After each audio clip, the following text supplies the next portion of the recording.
Open to anyone, all around the world. Holy smokes! The Chess.com Global Championship offers the dream of playing against the best.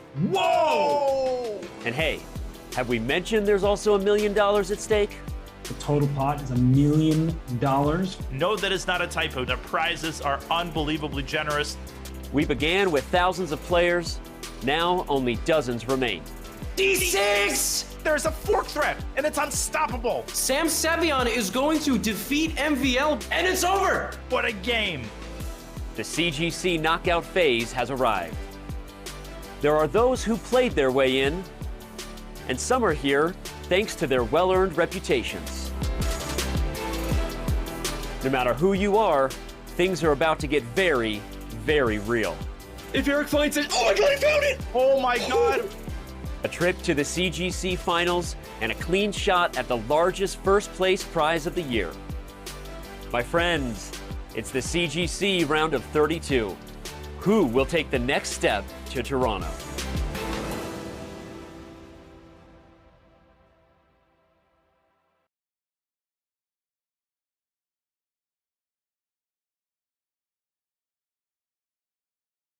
Welcome to the 2022 Chess.com Global Championship. I'm Grandmaster Robert Hess. Alongside me is International National Lawrence Trent. Lawrence, we're in the second day of the round of 32. How are you feeling? We certainly are. Hello, everybody. Good morning, Robert. Good afternoon, potentially evening to everybody else, depending on where you're watching. This is the Global Chess Championship. Before we get into the action, though, I think I'm going to throw it back over to you, Robert. I hear you had a very interesting day yesterday. Yes, I did. Had to deal with a toilet overflowing. You know, that was no fun. I wasn't even in the bathroom, so I had to come back, see my toilet water everywhere, bucketing water like I was a fisherman with a hole in his boat and throwing that into the tub. So it was not a fun day, but, you know, I had to do what I had to do, and now I'm glad to be back here with you, Lawrence. Well, I'm glad you managed to sort out your toilet problems. What have we got in store for today, Robert? Well, we have two great matchups in store for today. I'm really excited about both of them. But let's remind everybody about the overall format, what's going on here in case people have been sleeping on the Chess.com Global Championship. It is a bracket format. 64 players entered the field. We do not have 64 players anymore because in single elimination format, you're gone if you lose one single match, which is first to 2.5 out of 4 games. If it is tied after 4 games of 15 minutes plus 2-second increment, Lawrence, we get that Armageddon with bidding tie breaks. And one of our contestants in the field today, he made it through. That would be Eric Hansen. Yeah, Eric Hansen, one of the fan favorites, of course. Half of the chess bra empire, if I can call it that. Of course, the chess bras, one of the sort of first ever really successful streamers in this space. So a lot of people are going to be tuning in to watch Eric, and he's of course going to be playing against a legend of the game, an experienced, wily, very solid grandmaster in the form of Dominguez, now representing the US, born in Cuba, came to the US a few years ago, and is now flying the flag for the US. So Canada versus US battle in Group A. And Group C, Robert, how about this as an interesting clash? Wesley-So, a man who's been in a fantastic run of form recently, in my opinion, across all formats, all tournaments, playing against the legendary Vasyl Ivanchuk. Yeah, that is one of the best matchups in this round. That is Wesley-So against Vasyl Ivanchuk. Ivanchuk, of course, got through Ray Robson, Wesley-So's former college roommate and nearly a super grandmaster himself. So Ivanchuk, he may be 53 years old, but he still has some great chess to put forward. And as we are about to enter day 2 of the round of 32, let's remind everybody of the full bracket, because some of our fans' favorite players are eliminated from the field. The bracket consisted of 64 players, 32 of whom qualified their way in, 32 of whom were invited in based on their luminary status, their great success in chess. So for the entire bracket, of 64 players, less than 32 remain, Lawrence, and we have 4 great players still in today's action. Yeah, we'll take a look at that big bracket in a moment. Of course, the likes of Hikaru Nakamura are still in the top bracket. You can see that Hikaru made it through. It's going to be very, very interesting to see what happens today. Of course, Eric Hansen, were he to win and play potentially Hikaru. Of course, Hikaru still has to dispatch of David Navarro, but Hikaru, huge favorite, in my opinion, in this format. Were Eric to actually win, we would be getting a legendary face-off. These two have played each other an enormous amount of times online, streaming. We've seen really very emotionally charged matches between Eric and Hikaru. They do have history, and especially Eric has a bit of a chip on his shoulder, in my opinion. He wants to prove that he can hang with Hikaru and give him a proper match. So that's the match that I want to see. Of course, that is by no means a foregone conclusion. Hansen-Dominguez, class player. Actually, Hansen-Dominguez theoretically should be the big favorite today. So we might not be seeing that much, but it'll be very interesting if it does happen. And in the other section, in the bracket, we can see Wesley, So, Ivanchuk. I think today Wesley is just, going to be a really tough task for Ivanchuk. But I will say this, Ivanchuk has been playing another tournament very recently. And it was an online tournament, and he really impressed.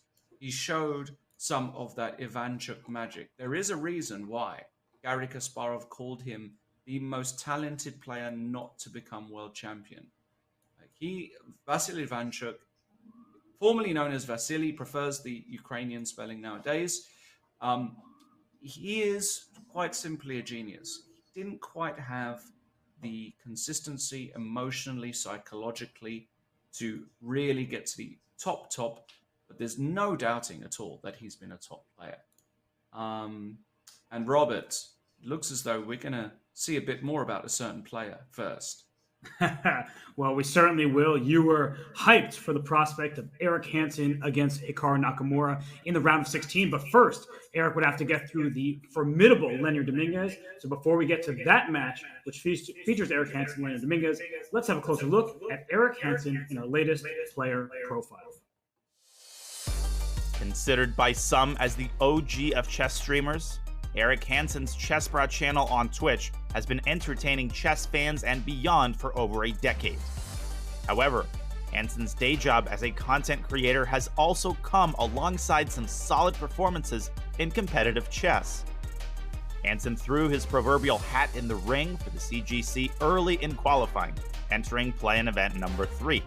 God, the decision to sacrifice an exchange by Eric, so gutsy, so cold-blooded. Adding some drama as usual, Hansen was allegedly playing on just 2 hours of sleep.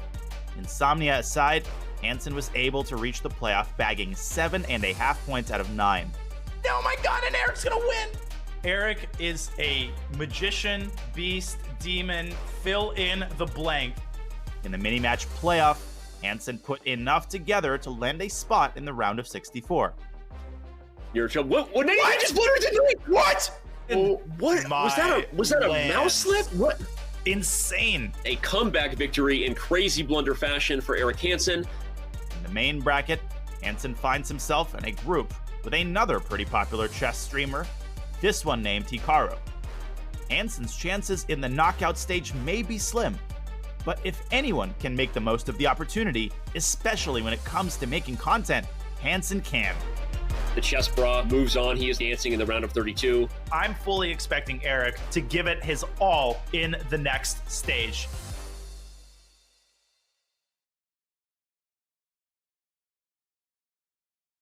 More on Eric. He broke so many brackets, including his own. So can you believe that, Lawrence? He defeats Lequang Liam in the round of 64, and he didn't even believe in himself to win that matchup. Yeah, I mean, he surprised a few people beating Lequang. Lequang is a class player, has got tons of experience online over the board, outrates Eric by quite some margin. So Lequang was definitely favorite on paper, but you know, Eric, he's a very determined individual. He's a fighter. He also feels like he has a lot to prove. He feels like in this particular format, he can go far. And I think the prospect also of being able to play somebody like Hikaru and also play for the huge money involved. Let's not forget that paying for enormous amounts of money has really motivated Eric. And, you know, he's also done well in the World Fisher Random Qualifier. He's just a very, very good player.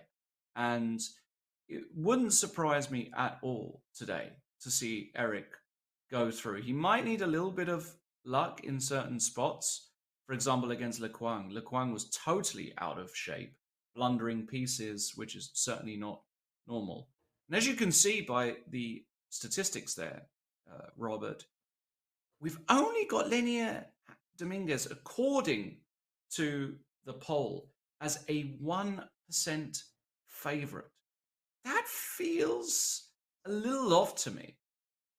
It's very off, in my opinion, because Leonard Dominguez has long been one of the best players on the planet. He has been a second for Veselin Topalov, Fabiano Caruana, and others. He is a 27-50 type of player, and yet it's an even matchup, a toss-up. I don't know what the fans are thinking, Lawrence, but I guess there's a lot of Chess Bra fans out there. A lot of Chess Bras fans out there, and you know, you were to give me evens today for Lenier Dominguez. I'm taking Lenier. I'm a big Eric fan, but I think there's too much value on Lenier for this particular match at this particular percentage. But looking at the other match, by the way, 93% in favor of Wesley So over Ivanchuk. That also seems a little bit extreme to me. Makes no sense. 93%. I mean, that can't be the odds for Wesley. So I think he is the heavy favorite because Wesley is not just a superstar over the board. Lawrence, we know that he plays a lot of online chess. He also plays variants. He's a bug house player. He plays 3 checks. He plays bullet. So that kind of experience online should pay off for him in a matchup against one of the legends of the game. As you made mention of, Vasily Ivanchuk, he was often called the greatest player, the most talented player never to become world champion. He was the world number 2 all the way back in 1991 when he defeated Garry Kasparov head-to-head, a very famous game, Linares 1991. I'm going to repeat that.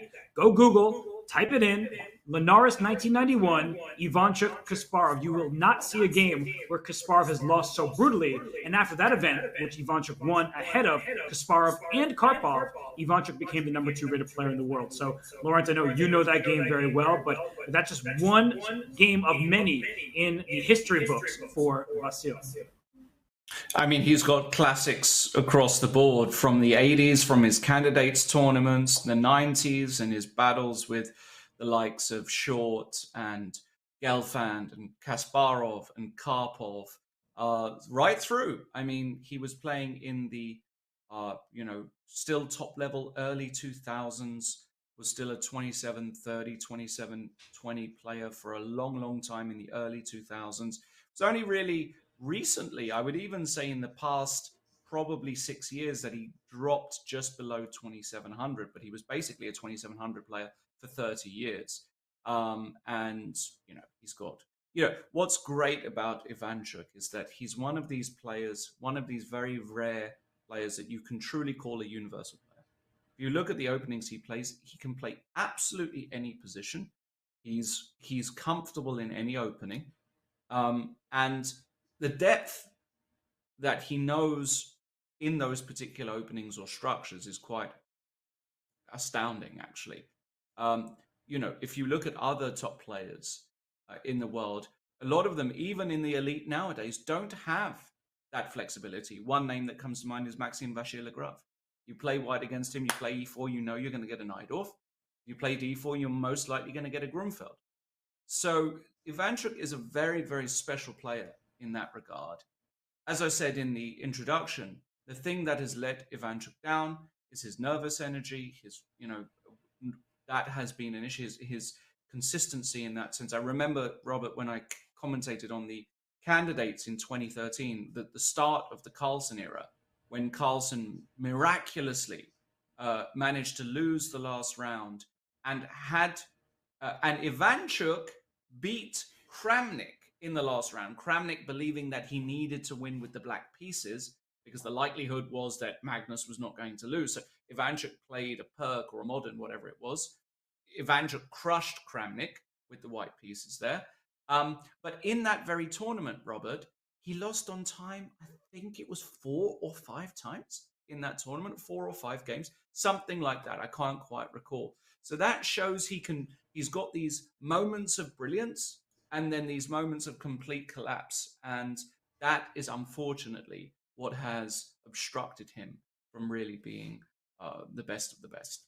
Yeah, and actually, that may even continue to this day because against Ray Robson in the first game, Vasil lost on time in a rook endgame where, yes, he was getting a bit outplayed, but it was objectively a draw throughout. And then in the recently concluded, actually, it's not concluded, right? The Bear Cup. I'm sorry if I'm misremembering the name.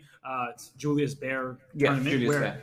In the preliminaries, he started off very well, something like 3 wins in his first 4 games, and he kind of lost steam along the way. So for Vasil, endurance, he will have to keep up that stamina because when you're playing Wesley So, one mistake could result in immediate defeat. That guy will punish you. He will play with pinpoint precision. So we will get to the matchup between Ivanchuk and So in a bit, but I have to go back to kind of the featured matchup. And there are so many Chess.com fans out there, Lawrence. And so when I think of Eric Hansen versus Lenier Dominguez, and we have to recall that Eric just beat Le Quang Liem, a superstar in his own right. So now against Dominguez, I think the problem for Eric in this matchup is Dominguez does not beat himself. Dominguez is one of the most solid players at the recently concluded Olympiad. The guy sits in his chair through the entire game. He is not somebody to be distracted. I know for a fact he's determined. I was just messaging with him the other day. He said he's glad that he gets a few days off after his first round win against Chagayev because he was just exhausted from all of the events in St. Louis, the Rapid and Blitz, the C4 Cup, the Champion Showdown. He then beat Chagayev very convincingly, gets a few days off to prepare for Eric Hansen, and he said, he wants to take online chess more seriously. There's so many more events happening these days, and that could be a bad sign for Eric Hansen. Yes, it could be, but on the other hand, he might have the confidence now. And, let's talk about match strategy here, Robert, because Lenier, as you said, so solid, so well prepared in the opening. How do you beat somebody like Lenier Dominguez in this kind of format? And for me, I don't think it's really in Eric's nature so much. I actually think Eric doesn't get enough credit for being as classical. Like, he's quite a classical player in certain ways, Eric. He's not some maverick coffee house grandmaster. So I think what Eric has to do is, I actually do believe he has to drag Lenier into the trenches a little bit here. Lenier does so well in his orthodox structures. He knows his systems. He knows his openings. So where are you going to be able to really fight? Are you going to go down a long line with Lenier in a Najdorf and try to test him and if he's up to date? Of course he is. He's playing a lot recently, done tons of work. So for me, if I'm Eric, I'm like, okay, I want to do something that's not too daring, but at the same time, I don't want to be too vanilla. That's the sort of direction I want to see from Eric. I think that is his greatest. That gives him the greatest chance today to succeed. And I echo that sentiment. I believe that Eric, he is a very strong classical player. He did well in the Olympiad, and he also has beaten Magnus Carlsen in a rapid game of chess, when he has taken part in the Champions Chess Tour. So Eric Hansen, no stranger to success. I think people sometimes think about his personality more than his play, and that's a big mistake if you're his opponent. You can't just think, oh, this is a popular streamer, he creates content. He also creates devastating attacks. He also can play a very solid style where he waits for the right moment to strike. So I'm totally with you, Lawrence, that against Leonard Dominguez, I just feel like Dominguez does what Hansen does a little bit better. His opening preparation is more thorough. There's a reason why Dominguez has been a 2750 player for so long, and he won his Grand Prix group, the FIDE Grand Prix, in the first leg. So I just feel like these are both players matching up against one another with a similar style. It just so happens that Dominguez is better at the things that Eric is great at. Yeah, I agree with everything you've just said. And it looks as though, Robert, the time has come for the first game.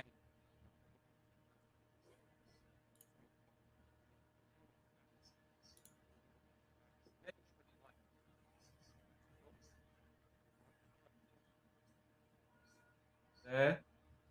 None whatsoever. 5, knight of 3.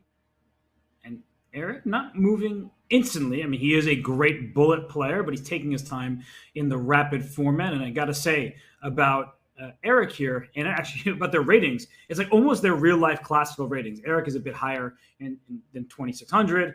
Linear is also higher than 2724. But that rating difference is approximately what it is in over-the-board classical. So Linear wanting to make the most of the white pieces. Lawrence, standard affair thus far. Early rook e1, just making sure this e4 pawn is nice and defended.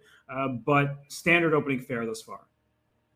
Well, one of the most well-known openings of all time. We have an absolutely main line Spanish being played tens of thousands of times, if not hundreds. Well, actually, sorry, let me correct that.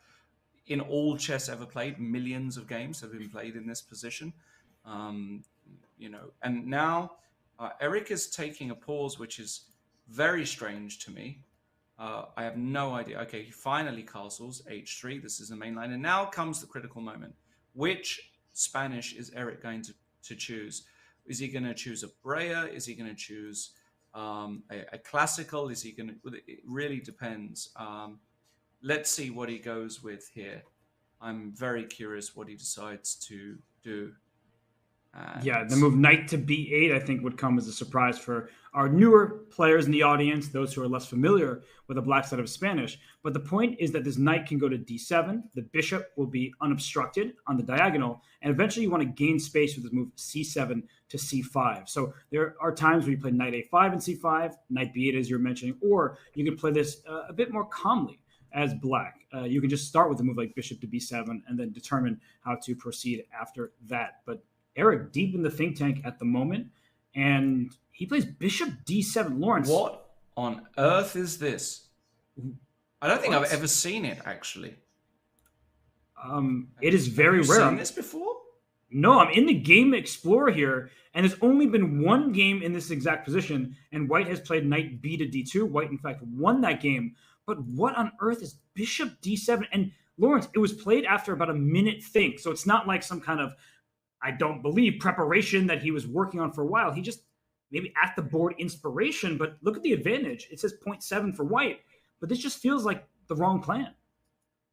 I mean, I don't believe that, Robert, at all. This can't be made. You know the guy plays the Spanish almost all the time. In fact, I'm busy looking this up because I'm very curious. I've never seen it. It's one of the most played positions in chess, and I've never seen it. And just to give you guys an idea, it's been played 82 times and by nobody of any serious... Well, Asmai-Parashvili played it once in 1992. Asmai-Parashvili played it once in 1992. Very deep preparation with engines in 1992, of course. Yeah. And then A5, I mean, is this inspiration or is Eric just plugged into the newest AI that nobody's ever come across? I don't know. Very, very interested to see how this all works out.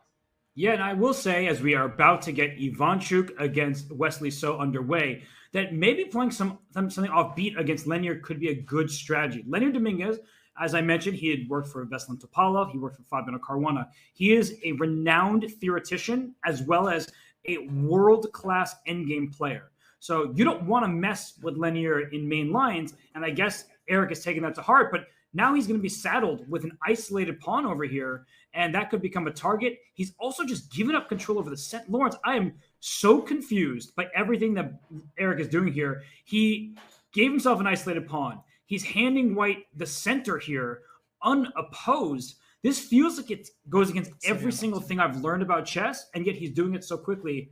I almost have to believe him. Yeah, I mean, I just don't understand any moves that Eric's making. So the first question is Eric Hansen actually playing?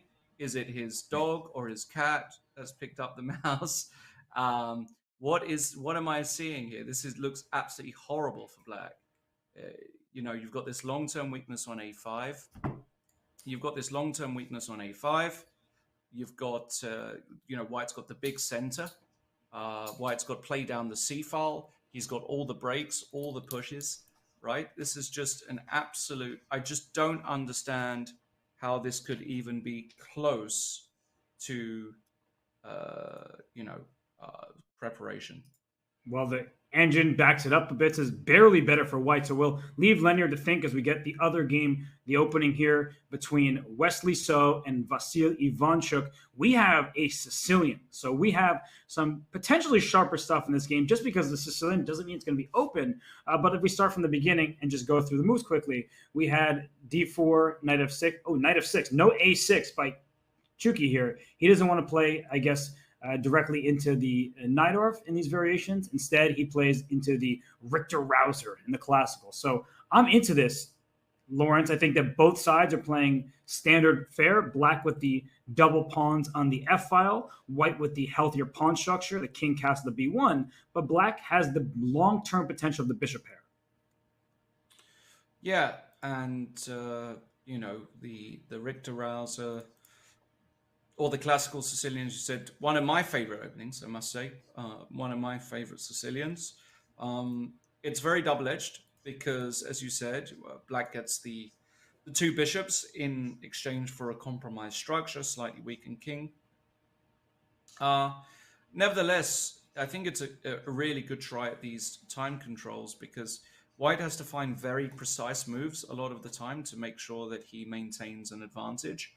And it can go wrong for White very, very quickly, actually, in these positions. If you are careless here, I'm not saying Wesley-So will be careless, of course, but if you are careless, these two bishops can come alive. Black can break very quickly. But look at this move here, Robert. F5, a classical idea in these structures. I think it needs to be explained because this pawn e4 looks loose, and you never want to give up a central pawn. But if you take this pawn e4, and we'll just go back, we'll bring up an analysis board to show you this, and quickly Wesley protects it after Ivanchuk doesn't take it. But had Ivanchuk taken this pawn on e4, this is why you don't just grab pawns when your king is in the center. Excuse me, I clicked into the game for a second. But at this moment here, if you grab the pawn e4 with your king here on e8, simple moves, simple chess, moves like queen f4, hitting f6, hitting the bishop, knight g3 to follow, you're going to be in a world of hurt very quickly. And so instead of taking, we see this position in the live board where now Black's pawns are stuck in place. He also has a problem on the h5 square with bishop e2 in the very near future. So I like the way this is developing for White, and so does the engine.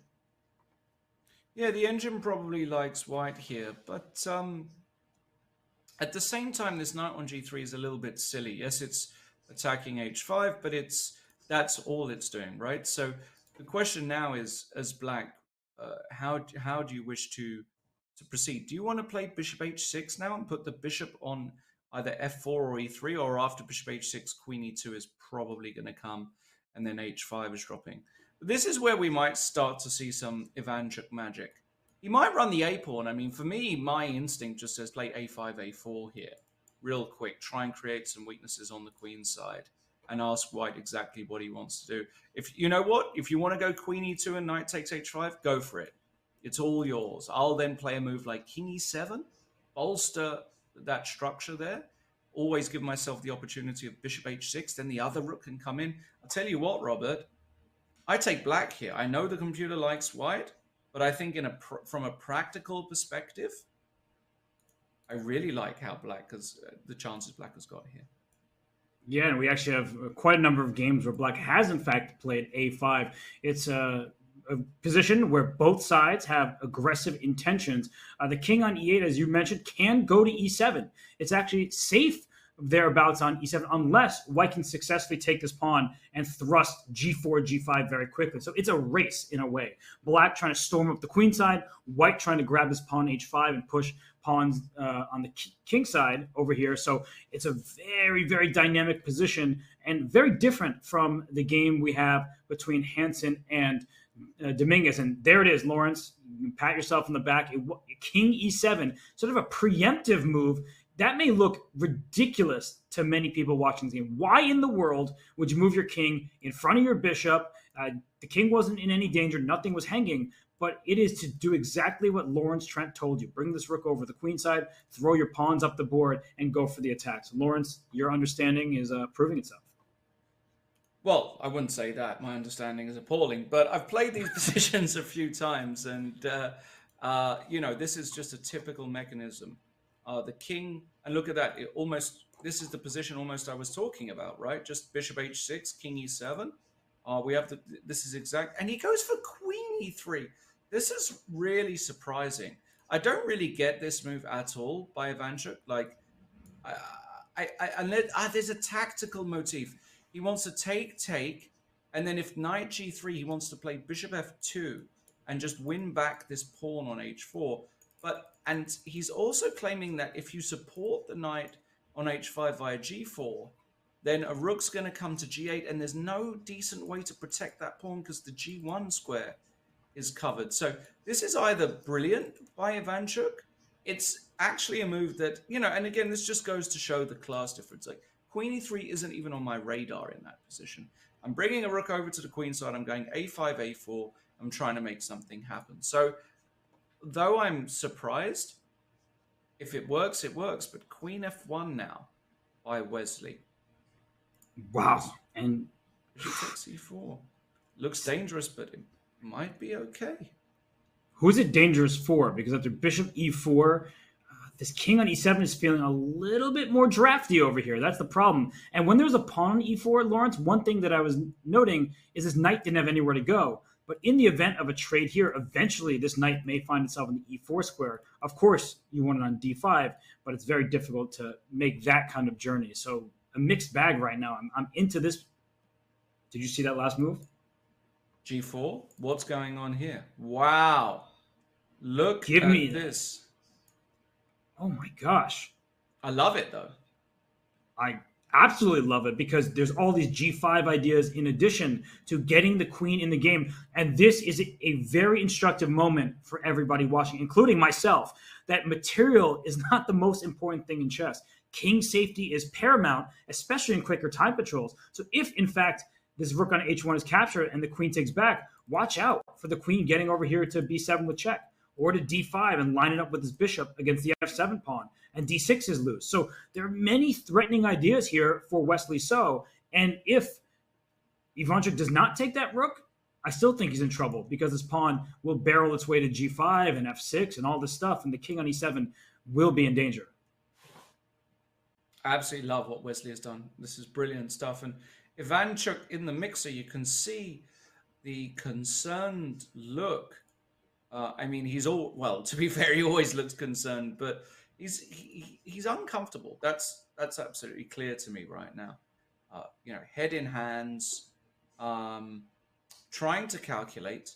Ivanchuk also infamous, Robert, for his his tendency not to look at the board when he calculates. Him, Alexei Shirov, there are other top grandmasters of the ages who a lot of the time just look up into the sky. It's not looking for inspiration. They're just calculating lines in their mind because they find it easier to calculate closing their eyes and picturing the board in their head compared to looking at a screen. But this is a very strong move. Well, Wesley-So just got out of his chair over there, but he's back. and Ivanchuk on the clock. I don't know what Wesley's doing. I also can't really see the painting behind Wesley, but now I'm curious about the artwork. And so, Wesley wanted a blanket. You see that? Yeah. He's getting cozy in his chair. There we go. I wouldn't get overly cozy here, but there you go. No, neither player should be cozy, but Wesley, he just gets a little more comfortable there, gets warmer with that blanket, and both players very focused. We should go back to the other match between Leonard Dominguez and Eric Hansen. Maybe not as electric on this board, but still, to my eyes, and I have 4 of them, I wear glasses every single day, Lawrence, it looks so good for white, and yet off to the side here, it just says, nothing much. Black is doing just fine. Maybe we just don't understand chess. This is extraordinary stuff, because back in the day, Robert, if I were growing up and this position were printed in an openings book, an ECO or a BCO or even an informant, this would be given as better for white. Center, better pieces, isolated pawn. Nowadays, people just don't mind defending these positions with black. It's very bizarre to me because it still looks, from a practical point of view, absolutely tough for black. But maybe not.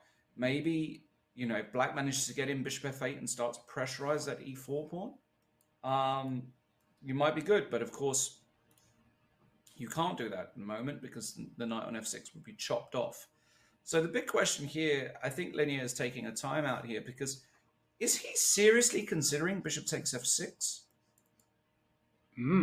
So your point is that e4 becomes very safe after you take there, and the bishop on the dark squares won't have much promise.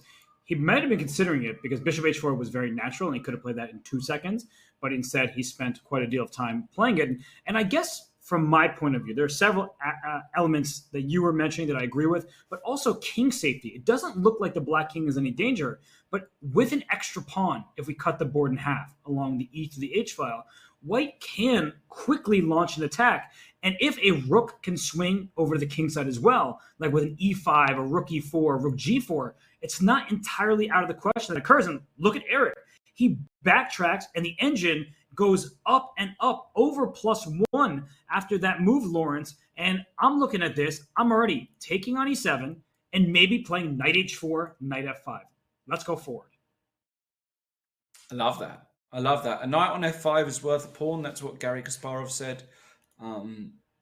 He means that kind of, not literally, but metaphorically, a knight on f5 is such a danger to the opponent's king.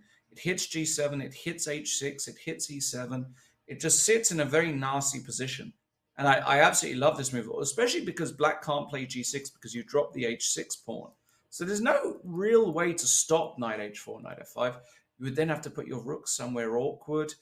And also importantly, rook a3 played. Also, I don't mind this move at all by Linear, but perhaps not as... Well, yeah, it's probably not as critical as knight h4. Nevertheless, I still prefer white, but now the pressure back on e4 comes. Maybe white had to be as proactive as that previous move. Maybe white didn't have the time to make a cute move like rook to a3. Okay, pawn to e5. I think we understand what Linear is going for. He will bring his knight to e4 and try to clear out this third rank for an attack. So he's still all eyes on the black king. And this a5 pawn, it remains a problem for black. It's not easy to shuffle your rook over towards that king because then a5 will drop. Now, maybe losing a pawn isn't the end of the world, but with the position opening up, a knight coming to e4, pieces aiming towards this king on g8, the c5 square can be one that the knight plants itself on. I get what the eval bar says. I've never believed it this whole game. I still don't. I really like Linear's position, but if Eric can play tactically, if he can find the right moves here, maybe he has a way to bail himself out. Possibly. But yeah, you're right. I wouldn't take black here any day of the week. This is, the white's moves flow so naturally. That's such a key thing in these matchups, especially at this time format. Look at the time remaining, 6 minutes each. You don't want to have a position where you're crunching the numbers to find a an only move or a plan even, whereas white's moves, they flow so naturally. She said knight e4 clearing the third rank, knight h4, knight f5, rook g3. These moves just roll off the wrist, and all of a sudden you could just get mated here with black. So I really dislike Eric's position, and I dislike it from a practical point of view. Yes, the engine might say this is equal, but these are two humans playing and not 3,500 rated computers. So I think if I had to make a bet right now, I would say Lenier has got really good chances. I would say over 70% to win this position. It's just so unpleasant. The prospects of an attack, the better pawn structure, one extra pawn towards the enemy king. Maybe there's even e6 flick to throw in at some point just to make the king feel less safe. So Eric's struggling to figure out where this knight goes. I think most of us would want to bring our knight forward with knight f6 to d5, but there may be an argument to be made for knight d7. Sometimes retreating moves are, in fact, the best moves, and we can go after this pawn on e5. He does that. He prevents knight e4 for the time being because e5 is loose. So I do like that move a lot from that perspective. But then I'm thinking about rook e4, an idea I mentioned earlier. If I can quickly get this rook into the game, perhaps the black king doesn't feel great. But this rook on a3, Lawrence, it is kind of just hanging out over there. It doesn't have quick access along the third rank. So Lenier, he does have a lot to prove, even if we both are saying his position looks very nice. Yeah, I was just wondering, Robert. I mean, I'm just trying to get creative early on in the day. Can you go knight e4 anyway? I mean, it has to be checked. I'm pretty sure Lenier is thinking about it. I mean, the engine bar is probably going to go nuts for black here. But actually, it doesn't. So I'm trying to make some kind of, knight e4, knight e5. Actually, knight f6 check here has to be checked as well. But I wanted to try knight takes e5 first. Rook takes e5. And now I wanted to try knight f6 check. I mean, g takes f6, rook takes e5, f takes e5, and simply queen takes h6. And claim that rook g3 is coming next. And how do you stop that? There's, I think, miraculously, rook a6 to g6. No, but that is no, but I'm really into this because from a distance, this looks winning for white. Like rook g3 check is unstoppable. But there is, fortunately for black, this defense here where white gets to scoop up how many pawns? You'll get another pawn here, but it'll only be 2 pawns for a knight. So knight e4 was in fact played by Lenier-Dominguez, which means that Eric is on the clock to figure out, is knight takes e5 acceptable? Does it really work out because of your wonderful idea, knight f6 check? So Eric actually looks like he can make that draw if he plays knight takes e5, but he's going to spend a couple minutes calculating just to be certain of that. I love it. You put Eric in the grinder and you ask him the question. And Eric now, you just saw him pull up his chair. He understands he can't immediately play it. He'll probably burn another minute here. Because also, if you don't play knight takes e5, what exactly are you supposed to do? Because white's next move, I believe, will it? He does go, but now he drops the a5 pawn. So why can't I just take on a5 here with white? I think you can, and then e5 will drop. But then you're not worried about, I guess there's just no tactic. There's no mass liquidation, queen d8 check, king h7, and you're okay. Just about, right? Yes, Lawrence points that there is a check on the back rank, and there's no good discovery with the knight. If you go knight g5, the rook takes it. If you go knight f6, the pawn takes it and protects this rook. So even though there's a stare down along the e-file, there's no good way to capitalize on it. And the king on h7 is safe, even though a check was given along the last rank. What a position this is. I mean, you don't see something like this every day, but Eric Hansen deserves a lot of credit. And for Lenier, he's going to, I think, kick himself when he goes over this game because he is the type of player, I'm just quickly going to show the position, not going any depth. But after that bishop trade on e7, knight h4 to f5 is something that Lenier sees 9 out of 10 times. This is the one time he didn't find it. And it's actually a very logical choice. Just bring your knight forward. e4 is defended. the knight's going to be a huge hassle for black to deal with on this side of the board. And the rook on a8 can't move because a5 really is hanging while white's center is protected. So that was a really big missed opportunity. I think Leonard probably would have won the game had he played this, just because from a practical point of view, it's very difficult. But credit to Eric, because once Leonard missed it, he has been just perfect after that. So good job by Eric. I think he will likely hold this. We'll keep an eye on it, Lawrence, but I think we should go back to the other game just because that position is far spicier between Wesley-So and Vasil Ivanchuk. And I'm surprised by this, Lawrence. Wesley's down on the clock. Yeah, Wesley's down on the clock. He might have spent a bit of time on Rook G1 there. It's amazing. We haven't actually had much progress at all since we last checked in with this position. And after Rook G1, very, very tough to call. It looks like a mess to me. This is one where patterns and pattern recognition and all kind of goes out the window. You just calculate here, and you either calculate well or you calculate badly. Now, Vasil Ivanchuk, I've got to get used to not calling him Vasily nowadays after so many years. Vasil Ivanchuk, classic, fantastic calculator, really understands positions. But one of the other things that really held Ivanchuk back over the years was, I remember reading it, I think it was either a Dvoretsky or Shereshevsky book, I'm not exactly sure, but one of the things that held him back was the fact that he got too involved in calculation. He found too much art, too much beauty, too much aesthetic intrigue in certain positions, and used to just burn too much time because he was so fascinated by what he was finding. And that, of course, is not a practical approach to a game. You can't just go as deep as possible into positions. You have to go with a bit of gut, a bit of instinct. He decides to play Rook C6, which looks like a perfectly good move to me, but the engine hates it. So, is there some knight takes f6 g5 check ideas, or what's going on here, Robert? Try and break this down for me. Well, Rook G1, the engine didn't love that. Rook C6, the engine didn't like that in return. These are one of those positions where we're objective. We're chess players. We always try to find the best move. But we also know this is an event. There's entertainment value, but more importantly, there's competition. And the players are not going to play perfectly here. So I'm looking at the same thing you are. Is there a knight f6 and g5? But I think Ivanchuk is allowing this kind of tactic because he'll just move his king back, and here it comes. He thinks after king takes, g5 check, the king can drop back to e7. And if you take this bishop, well, your pawn structure is kind of ruined. Your attack doesn't exactly look fatal. Maybe you can get away with this. But the engine approves, and we'll see Wesley-So demonstrate the proper continuation, because right now, king and check, it's a fork. I would not be taking this piece, that's for sure. I'm dropping my king back and putting on my Nikes and running away.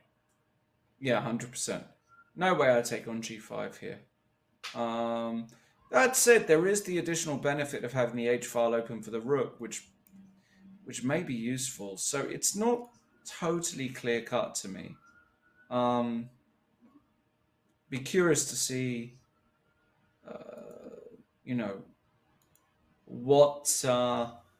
what he actually ends up going for here.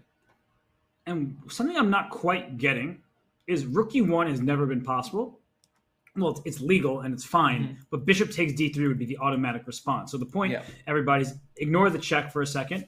Rook E1 hits the queen and bishop in a line, but if your bishop takes d3, the white queen is under attack. So if there was somewhere for the white queen to give a check or something of that nature, then this would just be winning for white in many positions. But I just don't see it. After king e7, pawn takes h6. Like, why can't I just take? What's the problem with that? That looks very normal to my eyes, and I feel like black's pawn structure is better than white's. The h4 pawn is loose. So what does Wesley have in store? He must f6 check. The engine doesn't agree. So Wesley, he pushes forward here. But I think that Vasil, he's got to run. And after g takes, maybe this f6 pawn, Lawrence, is going to be a target in the long run when the rook gets here and puts pressure on it. Very possibly, although it did look entirely natural to me to play f6 check, flicking that intermediate check in that Zwischenzug, the in-between check, because now you open up lines along the h3, c8 diagonal. You know, you always look out for queen f5 checks in some position. I mean, this is the move that looked most natural to me. So I'm curious. And he now does play rook e1. Okay. Another in-between move, by the way. Yes. But bishop takes d3 is automatic here. You don't have any other move for black. He takes it. Wesley pre-moves, shows off that blitz skill. Queen d2, there's rook g2, covering the check on c2 and forcing the queen back to f4. It does not really want to go there. So I think that here, actually, what does Wesley do? Because you don't really want to go in this direction either, with the white queen infiltrating and this rook getting into the action. So Lawrence, maybe I kind of overestimated black's chances. I'm starting to appreciate white's position more and more. Yeah, possibly. I think it still remains ultimately quite unclear, because I'm not sure the white king is that safe in the medium term. So now Ivanchuk, what he needs to do now is make sure he doesn't lapse behind on the clock too much. That's really crucial. It's only a 2-second increment, and if you're not careful, you could just suddenly be playing, you have to play instantly. And this is not the position where you want to play instantly. This is a position where you do need a little bit of time. So, a move like queen d4, queen c5, all look natural to me. What else are you supposed to do? I think Ivanchuk, he's working hard to figure that out, because all the moves actually look reasonable by themselves, but it's about the follow-up. So I do think that he goes queen d4, and the engine hates it, but that looked completely normal to me. Maybe there's like a queen f5, a rook g4 to follow, things like that, and there's all this pressure with his rook can slide over to the queen side. He just takes an h6, does Wesley, but I think we should quickly go on over to the other game, because Leonard Dominguez down to 37 seconds, not quite as exciting of a position, but Eric himself down under a minute here. So the players are just spending time. The position is balanced, even material. But black has a little bit of an awkward setup at the moment, Lawrence. Maybe rook d1 check should just be played by Eric, and that looks like it fully equalizes. Yeah, I think we're going to see that from Eric as well. I don't see any reason why. But no, we get knight d4 instead. Whoa. Knight b7. Suddenly it gets very jumpy. Is this the idea? Like a rook takes c7, distracting the queen from this rook on... Is rook takes c7 possible here? No, it's a blunder. That would be a blunder because of a move like knight f3 or knight e2, I think. Right. Oh, probably knight e2. Yeah, so he comes back. And now I think Eric is just totally fine. 26 seconds for white, 20 seconds for Eric. Plenty of time for somebody of Eric's capabilities. He goes queen d8, and I wonder if Lenier is going to go for the repetition here with knight b7. Probably not. Well, he does. Okay, no, he not just accepts interested. No, but it's one of these moments where you kind of want to play on in your opponent's time trouble. I don't think Eric has a choice, and he accepts the draw here. We will go right back to the other game. That was a good hold by Eric. You can see he looks a little jittery, but he played great chess in that game. He allowed one little opportunity. The opening was an adventure, but he withstood the pressure. So good on Eric Hansen. And as we get back to Wesley-So and Vasily Ivanchuk, Lawrence, every single move, the eval bar is on a seesaw. It's going up, it's going back down towards the middle. And right now, it's anyone's game. 2 minutes per side. H4 is loose. F6 a potential target. Watch out for rook g7, hitting f7. Is there at some point a rook takes f6 to distract the queen from this pawn on d3? Like all sorts of tactics are available in this position. Maybe rook c1. And he plays rook g4, which is approved of, but this game really feels like it is as complicated as it gets. Yeah, and, as you said, Robert, all three results possible here. No question about it. It's just a mess. Rook g4 hitting the queen.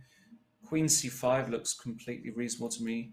You protect b4, but you then run into rook c4. That could be a little bit awkward. So do you go queen d5, allow rook takes b4, and then come up with some brilliant idea after that? You might have some brilliancy. How about this? No, it doesn't quite work. I wanted to make something brilliant happen, Robin. I couldn't white make it work. So what do you do here? Yeah, he takes an And f6. he does take on f6 and take on g4, Yeah. and he's going to But- play queen d7. I think we both were doing that thing where we're considering it in our heads and not speaking out loud. But what I'm worried about is this H pawn. Black's king is obviously not that safe, and there's an outside pass pawn. Now, the bad thing for white is his own king isn't particularly safe, but with the queen back on f2 and this pawn, I like the look of this for white. Yeah, I mean, yes, with the black king going walkie still and the h pawn, but I can also say from experience that this white king is not that safe. You can't really get the necessary luft or breathing room, because anytime you go a3, he pushes b3 and he boxes you in. So I'm not entirely sure. Again, it's such a tough one. I'm actually completely unsure who I would take in an over-the-board game here. It's really a toss-up. I'm definitely taking white because of the clock management. Oh, Ivanchuk going to 34 seconds with his king on b5. b5, let's go. Vasily just saying, I don't care. Rook g1, queen h3. I love hitting this pawn. Mm-hmm. Like, why is this Even not... Yeah, queen e2. Who cares about d4? Just take the pawn h4. I don't think d4 Wow. check is that big of a deal. So how do you protect all of your pawns if you're Wesley? Maybe. Not at all clear to me. Okay, plays queen e2, but I'm not convinced that queen takes h4 is impossible. That feels like a pawn that can, in fact, be grabbed. And I would take it because after d4, I just bring my king back to b6. Yeah, totally agree. The discover check looks dangerous, but 19 seconds, Ivanchuk. Oh, Vasil, no. he has to... He's twiddling his eyebrows. Does he realize it's plus 2 seconds? I mean, there's no time 10 to seconds. twiddle your eyebrows. Okay, he That's does right. take that pawn, and he's got to go king b6 now. I guess king a5 is also possible. King b6 feels safer. He goes for this. He can give a check on h7 any moment. 5 seconds. Come on, Vasil, you got to move. Got to move. Takes that pawn. Takes. Also probably good enough. Right, because queen e3, there's queen d4. That's a very Correct. important move. And after this, you can give a check on h7. Yeah, he has and to then give this check. bring your queen to c2. Just go here. Queen c2, just go in. Yeah, queen c7, also probably good enough. Queen d4, and now king back to b5. Rook g5, rook c5. Just ice cold calculation by the veteran. I mean, look at this. Puts the king on b5, allows a check along the fifth. Don't play king a4, however, because b3, king a3, queen b2 is mate. Well worth pointing out. So you would have to block with the rook. Wow. This is, again, and now rook c1 check is a threat. Don't sleep on that. Rook c1 check is a mating threat here. So I wonder if Wesley will make a move like a4 check if he's trying to flag his opponent. I mean, he's not go rook g5, going to. rook c5.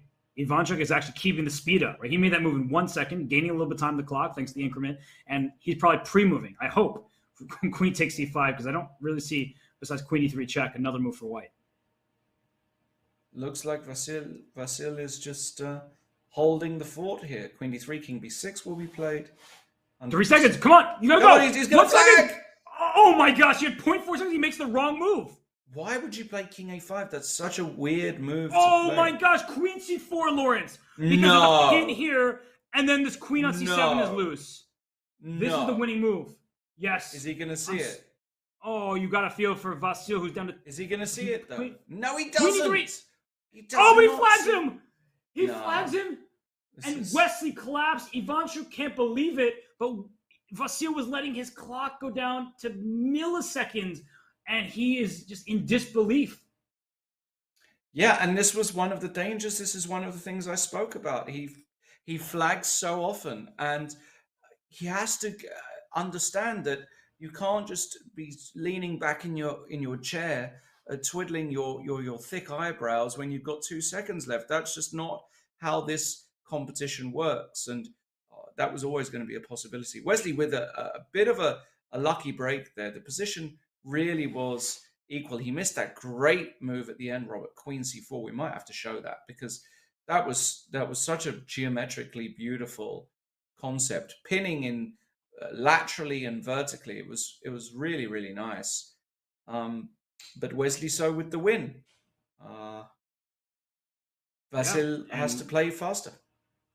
Vasil, his back is against the bookshelf, but if history repeats itself, he'll be a very happy man because he beat Ray Robson after flagging what was an even position by the evaluation bar in that first round matchup. But Wesley So gets the lead. We have Leonard Dominguez and Eric Hansen with a draw in their first game. So it's exciting stuff here at the round of 32 at the Chess.com Global Championship.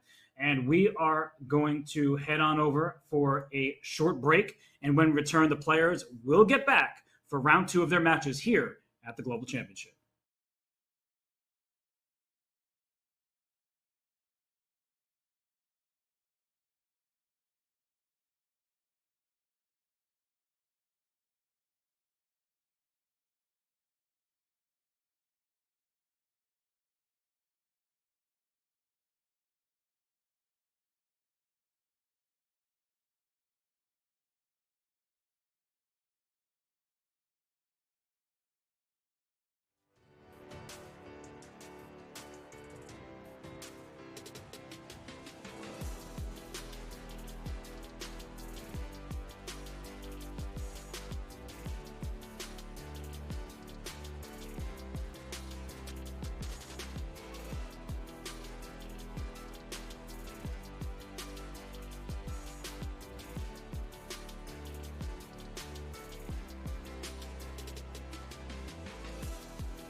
And we return here at the round of 32 in the 2022 Chess.com Global Championship. Wesley So jets out to a 1-0 lead over Vasyl Ivanchuk. And Lawrence, only 7% of the community predicted Ivanchuk to win this match. And if his time management continues to be the way it was in game one, he might not have any chance at all. Yeah, he's got to realize that he just cannot do that. He was way too lax. And it's a shame because it was a very interesting game, as you would expect. Vasyl, he certainly had his moments there. It was very up in the air, very unclear. But unfortunately, time means something in these rapid matches, and he's going to have to realize that in the next game if he's going to have any chance in this match. That's right, because down the stretch there, he was holding on very well, I might add. But if we can bring up a board just to show you that last moment one more time, because here at the end, he made the wrong king move. King to b6 held the balance. King to a5 allowed this beautiful move, queen c4, because the rook pins the rook to the king. The queen pins the rook because the queen is behind it. And very importantly, this queen hangs with check. Otherwise, white would get checkmated on the first rank. So that was a missed opportunity from Wesley, who saw Vasyl's clock, made the quick move queen e3. Vasyl lost on time, even though objectively the position was one he should hold. So Lawrence, as we get into the second games of action here, Dominguez will get the black pieces against Eric Hansen. What do you expect in that matchup? Because Eric, he did prove solid with black in an obscure opening. Do you think he'll play something offbeat with the white pieces? I don't think so. I think Eric with white is going to be quite mainstream. And, judging by what we saw in game one, I mean, the opening was very surprising. This bishop d7 move has just never been seen before at top level, really. So I'm very curious if that was over the board inspiration or if that was some home cooking. I would tend to think it's the latter because it's just not a move you even really think of in a Spanish with all the other options available. With white, it looks as though he wants to go the classical route. Maybe his game plan is to do what I'd like to call the Grishchuk. When Alexander Grishchuk, back in the candidates, when was it, Robert? In 2014-ish, around that time, maybe 2010, where Grishchuk basically just forced all the matches to rapid and blitz and felt that he had a bigger edge there and did very well in the tournament. Maybe Eric's just thinking, you know what, I'm going to beat this guy in an Armageddon. That's my best chance. Be very curious to see. I mean, we're going to see e4. Well, we don't see e5. I was expecting e5, but Lenier going for his knight off, apparently. So let's see if Eric plays some bishop b5 check first or if he goes for some main line. I'm very curious.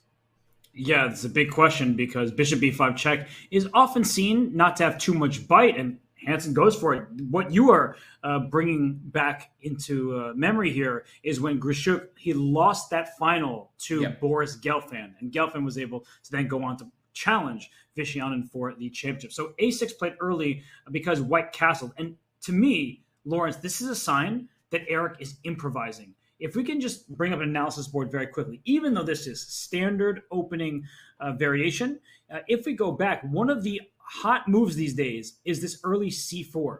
And the reason c4 is played is to make a6 less appealing because you don't have b5 as a follow-up. And sometimes when you play a6 and you've already played c5, the b6 square later is white's for the taking. D4 makes a Maroczy bind type of structure. So c4 is kind of all the rage at the highest level. We saw it many times in the Olympiad by players like Krishnan Sasikiran and others. But now he just plays the standard setup, and Dominguez brings his knight to e7. He does have the bishop pair, and with all 8 pawns remaining for now, I feel like the future prospects of the position should be nice for black, even if white has more space and is in control at the time being. Yeah, but white has got a tiny initiative at the moment, right? It's going to take black 3 moves to get his pieces out. So I think that's what Eric's thinking. He's thinking, do I have a move here just to, push the agenda on black a little bit, just keep him on his toes? I mean, I'm looking here and I really I feel as though I've got something. Could be completely wrong, of course, because, because I'm wrong very often. But, I'm looking at moves here like dc5, bishop f4 probably doesn't work, or bishop f4, to try and land on d6. I'm trying to find something that doesn't really work here. Again, I'm just freestyling off the top here. Yeah, do you know what I mean, though, Robert? It feels as though there should be something, but maybe we're just not developed enough here as white to be able to punish black. It looks so nice because of the advanced center. You're already castled, but the queen side is not developed, and there are no targets. So your idea with bishop f4 makes perfect sense. This knight can always hop out to a square like g6 just to be a pest. And at some moment, if you're not looking out for it, bishop b5 probably could be quite annoying to deal with. So I'm looking at advancing moves. I don't know if it's a pawn push. I'm guessing that something's quiet, like a knight d2 or rook e1, could be good as well. So the one downside I would say, and this is maybe somewhat instructive, but also very high level, that as soon as knight d2 happens, I'm much more likely to take on d4. The reason why you wouldn't take on d4 a moment ago is because then this knight gets the c3 square and is more advanced in its development. So, returning to the game, knight d2, now I really want to take on d4 because your knight isn't getting to c3. Well, Eric does take on c5. So dc5, I'm pretty sure Lenier is going to reply dc5. And let's see. And he wants to go knight e5. This was, believe it or not, the first line that I thought of any line. This was the first thing I thought of. But I thought after knight c6 that black shouldn't really have any issues. In complete agreement with you. Like, knight c6, you're just offering a series of trades. If you want the bishop on d7, you're going to trade queens as well. And I don't see the problem exactly for black. Though, I have to acknowledge a knight in c6 is dominated by a pawn 3 squares away, so I wouldn't love the prospects of a knight here. Does he want to play knight c6, knight c4? Is this some grand idea to be able to then come into d6, and if queen c7, just play a4 and claim that he might have a little something there? I mean, it's possible. It's possible. It's fancy, but sometimes fancy also happens to be good. But I feel like, as you said, Eric is freestyling. Right? He is just coming up with moves on the fly, and his position is perfectly good. It's not to say that he's done anything wrong, but Lenier, he played this opening, this Najdorf. Eric felt probably that he had to play bishop b5 check. I think he recognized Lenier, one of the premier experts in the Najdorf around the globe. So knight e5 is the choice. And you can look at Eric here on screen, and Lenier's got that look of contemplation, right? He's like a professor there with his files and books behind him. And Eric is like the worried student, like trying to figure out how he can possibly get an advantage from the white side of this position. Yeah. I don't think Lenier is too concerned. I think he's just looking for a clean way to proceed. Eric looks like he's about to go to the wrestling match down the dorm corridor and chug a few beers with the frat boys afterwards. Maybe that's what he does do. Who knows? Well, actually, I think we do know the answer to that. Eric Hansen. Knight g6, though. This is kind of surprised me. I wonder what put him off of knight c6, because that's such a logical move. I think he wants the c6 square for his king. So in the event of some kind of mass simplification on d7, that if a rook ever comes to d1, his king can go up to c6, whereas the knight was on c6 in the other variation. So it may not seem like a major point, and actually this is all happening. If we go to the game, the king's on d7. I don't think rook d1 check is advisable, and I do like the move a4. You can bring the other rook to d1 eventually. There's no rush on that. So we're in an endgame here. The other game is underway. Vasily Ivanchuk with the white piece. Let's go over there just to see the opening stage of it. And oh my goodness, we're only 7 moves in, but a lot has already happened. Just to show everybody how we got here. These positions, Lawrence, with f3 going into this kind of variation, very sharp. Well, I wouldn't know anything about this line, except that I had this exact position in one of my recent tournament games, or something almost identical, in fact. This is a very modern way of playing, knight f4. trying to recapture. And now the move g5. This is exactly the move that I was expecting. But believe it or not, I think knight h3 is the correct move here. Looks like a bit of a lunge attacking this knight. But what black is basically saying is, I want you to go back to e2, and then I'm going to claim that I can keep a pawn. But yeah, this is strayed slightly from one of the games I played. Actually, this position was played in the same tournament I played, and it didn't work out well for black, actually.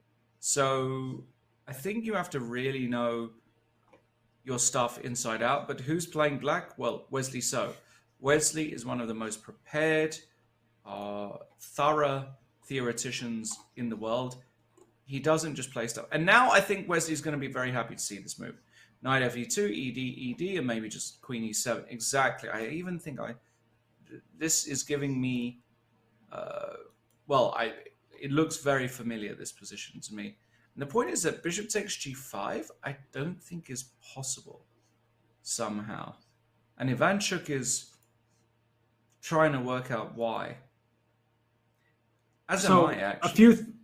A few things here. One, if you're a chess player who is not 2,700 rated above, and that includes me and Lawrence, we're not there, don't try this at home. I mean, This is just a position that makes almost no sense. But bishop takes g5, I think the idea is to take on c3, force a pawn on that square, and then make developing moves like knight to d7. Now, that seems a bit obscure, and this whole opening is strange, so I'm not going to pretend otherwise. Black is up a pawn. White has what at first glance seems like a healthier kingside prospects because there's a pawn g5, but then you realize this pawn f3 is not well placed. It weakens the dark squares around your king. So this king may, in fact, slide to f2 at some point. Not an unreasonable decision to make, even right now. So I feel like black is going to quickly develop with his pieces, and maybe you should just take this pawn on g5 because something like this is not the end of the world for white. It's just you have to watch out for all your squares. Yeah. Everywhere. Yeah. Is this the position on the board now? No, there has not been a move after queen to e7. Vassal was thinking. I don't envy his task whatsoever. This is very deep. And the other point is that, Robert, important is that after bishop takes g5, bishop takes c3 check, takes knight d7, as you said, looking to hop into e5 and d3. King f2 runs into the very neat, I don't know which one is better, knight e4 or knight g4. Probably knight g4 you would expect. And then queen g5. And the king is lured out into the open. Knight e5 is coming again. g4 is weak. Castles in f5 might come as well. That would really rip one open. And all of a sudden you could lose very quickly. King f2 by Ivanchuk. Hate it. But I get it, but I hate it. Because, I mean, the problem is bishop takes g5 is never a threat now, right? So, do we have time to play something decent here? I mean, what if we just go knight d7? Knight g3, knight e5, and say, we're actually going to just consolidate here, have an extra pawn. Yeah, and I think... I guess I'm of two minds here, Lawrence, and maybe you can help me figure this out. So on one hand, I don't really like white's position because I don't see how you're going to make up for the fact that you're down a pawn, that black can probably just play knight e5 here and continue the initiative. On the other, what I will say is I feel like Ivanchuk needs to win this game because if he draws this game, I'm not really trusting him, with all respect to the legendary Vasily Ivanchuk, that he is going to be able to withstand the pressure that Wesley will put on him in game 3, on the clock, on the board, everywhere. So I feel like he needs to win. So from that perspective, this feels like a position where he might lose, but he also has pretty decent chances of winning. Yeah. Be very interesting to see how this one actually develops. But why is Wesley taking so long for knight e5 here? What are we missing? It's such a natural move. He might be thinking about throwing in bishop takes c3. I know I would be thinking about that as an option. Because if you're not careful as black and this knight moves to e4, then a3 is going to trap this bishop with queen a4 to follow. So there is a little intrigue about this dynamic between bishop and knight? Totally agree with that. And Wesley, I don't really want to take that badly on c3 at the moment. I feel like opening the b file also has its drawback, not to mention the c4 pawn will likely be able to be captured in many variations. I'm going to show that very quickly. We don't even need an analysis for it, but just to show everybody what that looks like is bishop takes c4, knight takes c4. It looks like I blundered a piece, but after queen a4 check, I'm able to win it right back because there is no bishop on b4 in the queen's path. So something like this would be available if white has the knight captured. And if you don't capture, as I was saying, maybe there's like a knight e4 and an a3 and this bishop is in trouble. Clearly the answer is not accurately because it's better for black based on the eval's reaction. But I think you start looking at this position, Lawrence, and I don't know, things are looking a bit iffy from black's point of view as well. No, definitely. It's one of those where, things could still go horribly wrong. And that's actually, a lot of this stuff, this G5 stuff has been checked by Wesley on a computer. But I'm not saying that Wesley does this at all, quite the opposite. But if you're not thorough with your preparation, a lot of the time you just end up playing these very computerish moves that when we were taught how to play fundamental chess strategy, we were told not to play, but can exist in certain positions. All of a sudden, you end up playing these random lunges and weakening moves. And if you don't know the ins and outs of the position, you could just fall on your own sword. It's really, G5 suddenly, if it gets taken and a knight lands on E4, it's over. The game is finished. It's just curtains for for black rather.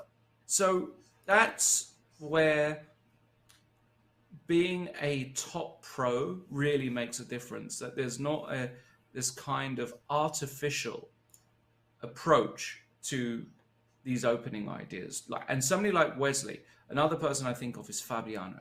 How deep he goes into those positions. He doesn't just accept a computer move and say, okay. He wants to understand the potential dangers and the practical issues. And Wesley goes knight b6. First thought, hate it. Don't understand, again, why knight e5 is not on the board. I'm just too weak to understand why this move, it's just the knight belongs on e5. Sure, the d5 pawn is available, but now I'm a bit more concerned, like if I play a move like knight c to e4 here, the problem is you can't go knight b d5 because a3, bishop a5, queen a4 check picks up the bishop. So, like, what is this move? What am I doing against knight c4 exactly? Which looks like an absolute clean way to proceed. Can the other knight take? I say with no certainty whatsoever. I'm like, yeah, but then bishop takes g5, and I take white all day of the week, including Sundays.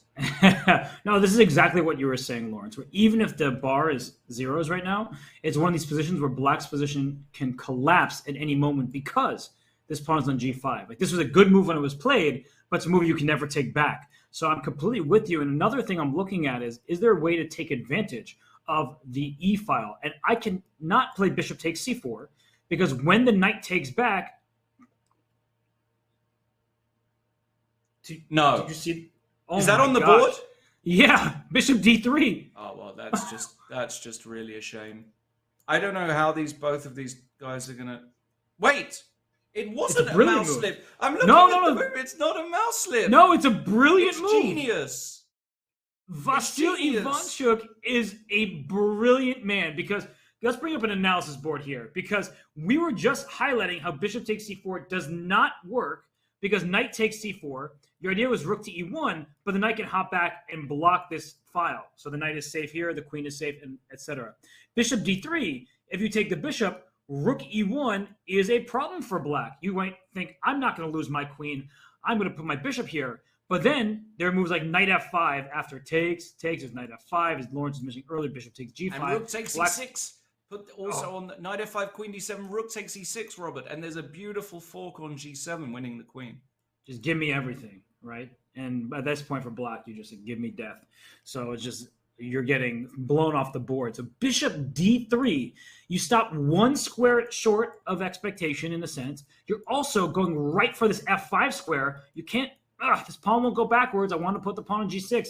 Not allowed. This king does not want to castle into danger with the g5 pawn loose. Rook e1 happening.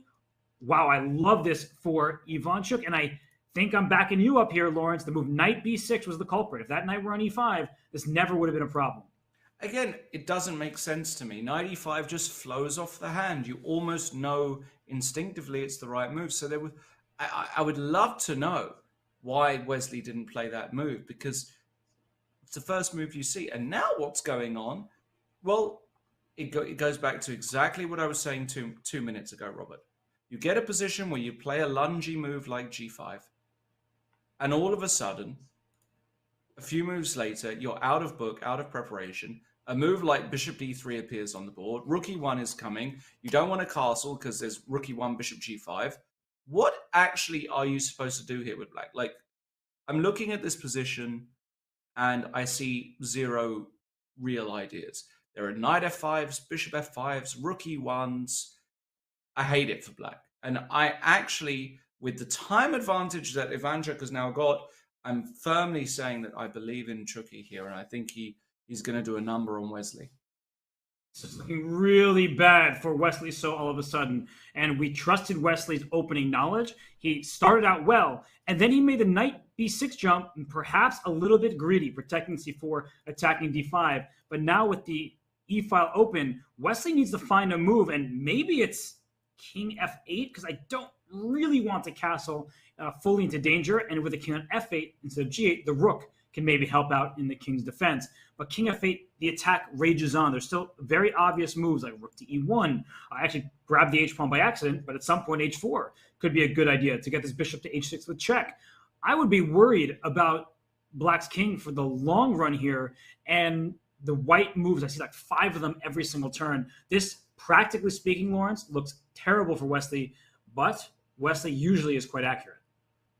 Let's see. He takes on c3. Wow, he bites the bullet and takes on d5. I mean, you need nerves of steel to play like this. Okay, let's have some fun here. So rook e1 is going to be met by bishop e6. And the point is that knight f5, queen knight f5, you can't even go queen f6 easily, I don't think. You've got some knight takes c3, so, but then queen d2, so that doesn't actually quite work. Knight f5, what do you want to do here? Queen d7? Well, I don't want to drop d6, so I... I agree. So queen d7, and now can you just go like, can you play something cute like bishop c2 here? Just drop that bishop. Oh, okay. You can take on c4. Thank you very much. Pins galore. Look at this. This is awful for black. Yeah. Wait a second. So that means in the initial position there also is bishop takes c4 as well, because the same exact tactic. The knight is distracted from the other knight. Yeah, but maybe knight takes c3 here works. I don't believe it. Yeah, queen d3. I mean, just anything. Just keep your pieces on the board, and you're gonna cause black. I mean, this is a catastrophe for black. Let's just be honest. You know, it doesn't even look like white can make a big mistake here. The only thing you don't want to do is like not play something and allow bishop e6 castles long. Right. Right. If that happens, black man. So you can't just sleep here as white. You've got to be precise. But what we were just talking about is your queen b3. Like if you take on c4, I'll take on c4 back. Where's your knight going? I have all of the escape squares under control. g5 is loose. Rook e1 is happening. Your king and queen are in the same line. Bishop b2 at some... I mean, this looks... I get what the eval bar says. I don't care. I'm ignoring it. I'm voluntarily ignoring it because practically speaking, it's the type of position that you lose in like 4 turns for black. Yeah. There's just no way. Like, I mean, honestly speaking, this position here, I think you give this, as you know, you give basically any top grandmaster this position, and they all... I just don't know anybody on the planet that would take black. The most masochistic sick human would prefer to be black here, even if the eval bar gives it zeros. And Ivanchuk, look, you got to give him credit. He's a few minutes up on the clock. This is the moment to think, and he does it. Rook e1 bishop, and he does go bishop c2, Robert. But the engine hates it. Hates it. To me, it looked like the most natural continuation. But why is it hated so much? I'm not sure, but I think that at the moment, your idea from earlier, you should not allow black to castle queenside. The bishop is out. The king can go replace the bishop over there. And yes, white still has potential to thrust the pawn up to a5, things like that.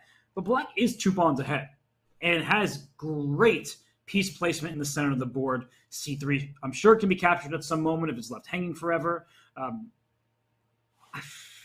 I feel like now's the time for Wesley to escape. Yeah, even after that, I feel like somehow I would still take white, because even though the computer thinks black is much better, I think, a4, a5 is coming real fast. So like after castle queenside, I might even just give this pawn on c3 actually, and just go a4. And if knight takes c3, I bump the queen up to d2. The knight goes back to d5. I play a5, and knight d7. I have queen takes d5 there, for example. And the queen is actually, loose, and we win a piece. Just one sample variation, which wins for white. So I don't actually think Vasily is going to be that unhappy. Did he castle long? Probably did. He did castle queenside. That's correct. Now, Wesley goes. Yeah, now a4 is just coming. It's just, it just has to come. You have to be fast. When you're down 2 pawns already, you might as well be down a third. You just need to launch that attack.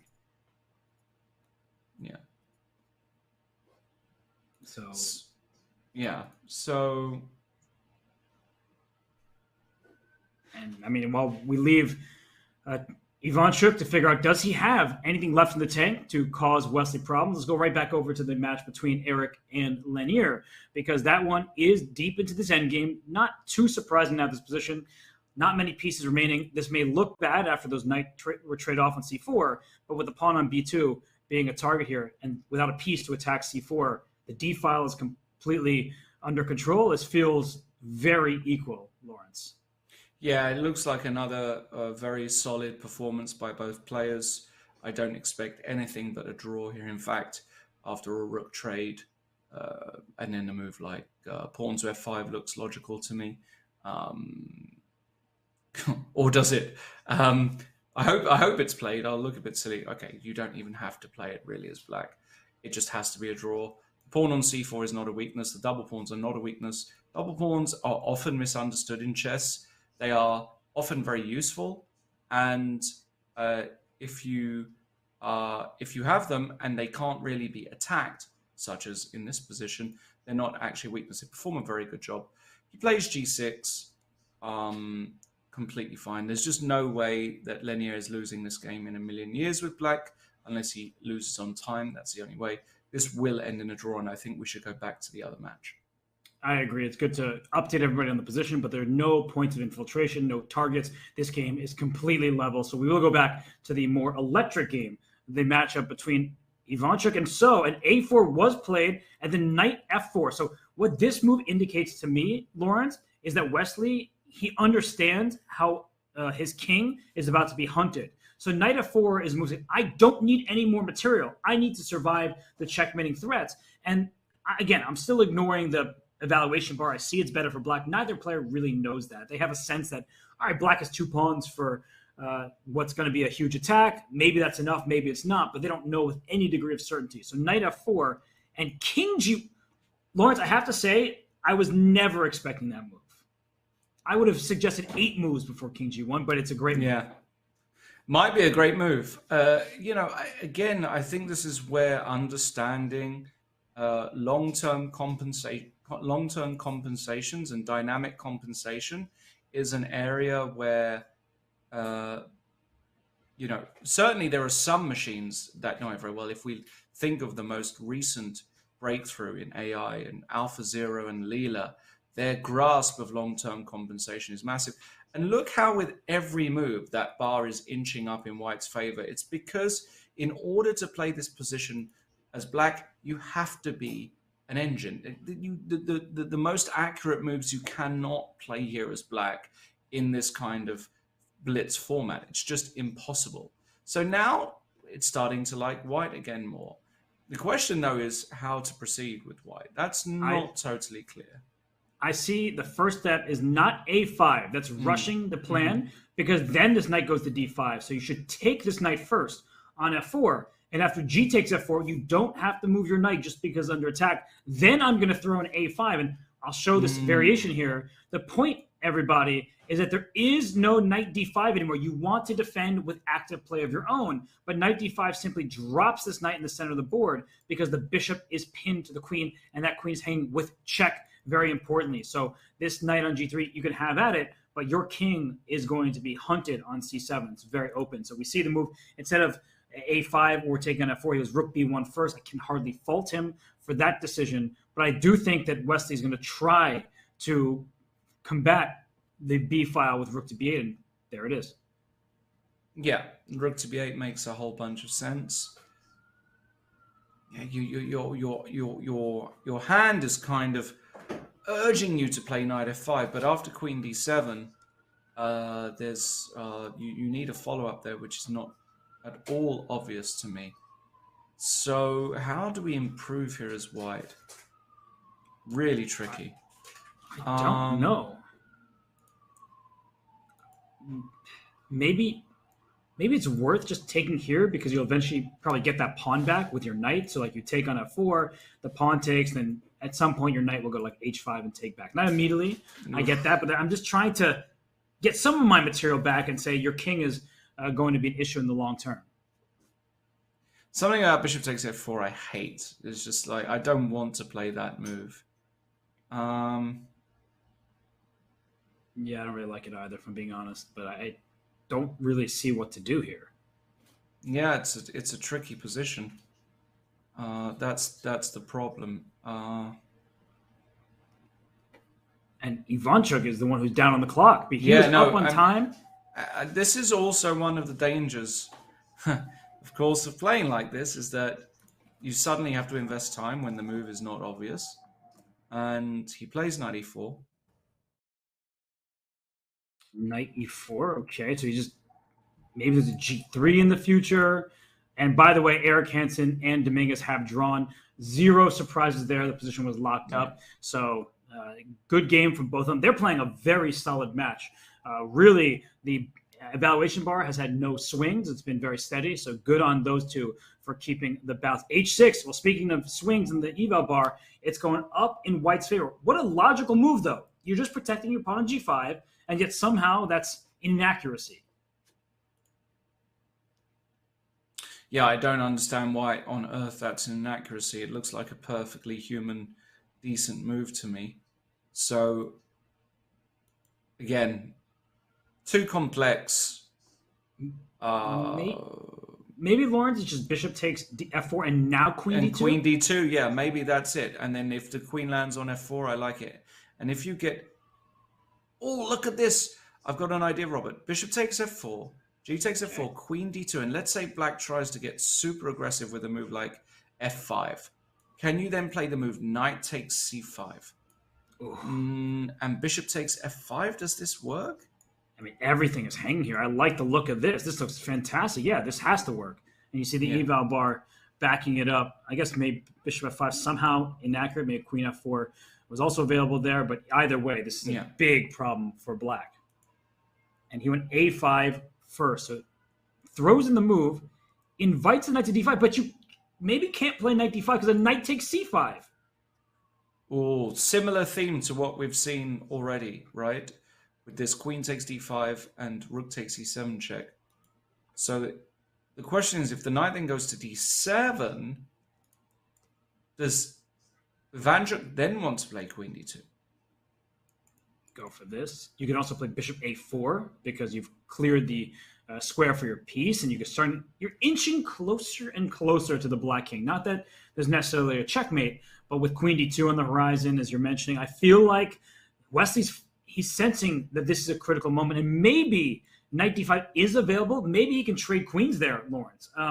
Just the forcing variation. Like, let's say we get something like this. Maybe this isn't the end of the world, and it's showing that it's zeros. So I didn't know that. I was just going through a variation that looked okay, but it says level according to the engine. And Wesley-So, if he can find, he played knight d5. If he can find a way out with no danger, he is up 1-0 in the match. He gets the white piece in game 3.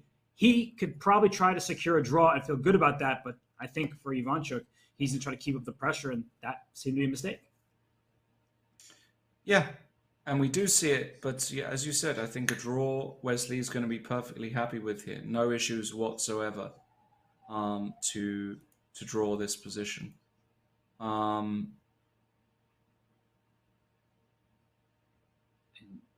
Wesley has a minute lead on the clock. So a knight a6 check is kind of a threat here. Obviously, the point was that queen takes d5. The bishop on e6 moves. The queen on e7 is lost. But you can just take this here. And as we were looking at before, black is not worse in those endings because of the activity. Nope, not there. Down here. Actually, rook b3 is interesting as well. That was with a mouse lip. But I just want to show everybody that even in some certain endgames, like if you take here, I slipped my mouse to rook b3, but sometimes this does work out where you get a pass pawn. Here it does not, but I'm just noting that there are moments where you have to look out for things of this nature. So instead, the knight hops into e3, and the engine goes back towards the center. This is just such a nerve-wracking position. I think what's going to happen, he's going to take on e3 and play knight a6 check, and then try and win that pawn on e3. And if you do that, you know, you're doing okay. The question is, do you actually win that pawn on e3? Not that easy to catch. Plays knight a6 check first. He does do it, so he's going in for this. So the question is, how now, brown cow? Maybe king f1 to e2, and then make a move like queen d4? Looks so wrong, king f1 to be, but then again, just might be right. What about queen d4 immediately, e2 and queen e3? Oh, that's king really f2. Nice. Yeah, that's really, because you are getting living life on the edge there. The pawn is one square away from promotion, but the bishop can't move with the queen on e3. So queen d4 played. Is there bishop f5? No, you get checkmated. Okay, that's how you lose games instead of winning them. You're trying so hard to promote this pawn that after bishop wow, f5, that's cute. e2, you can't stop the promotion. So you checkmate this king no matter which square it goes to. Queen c8 is check and mate. So I was trying to win for black. Instead, I lost. That would not be smart for Wesley. That's a possible blunder. That's a very human blunder, by the way. Yes. So no, that if you take time off of Wesley's clock, that's the blunder that happens in a bullet game. Yeah.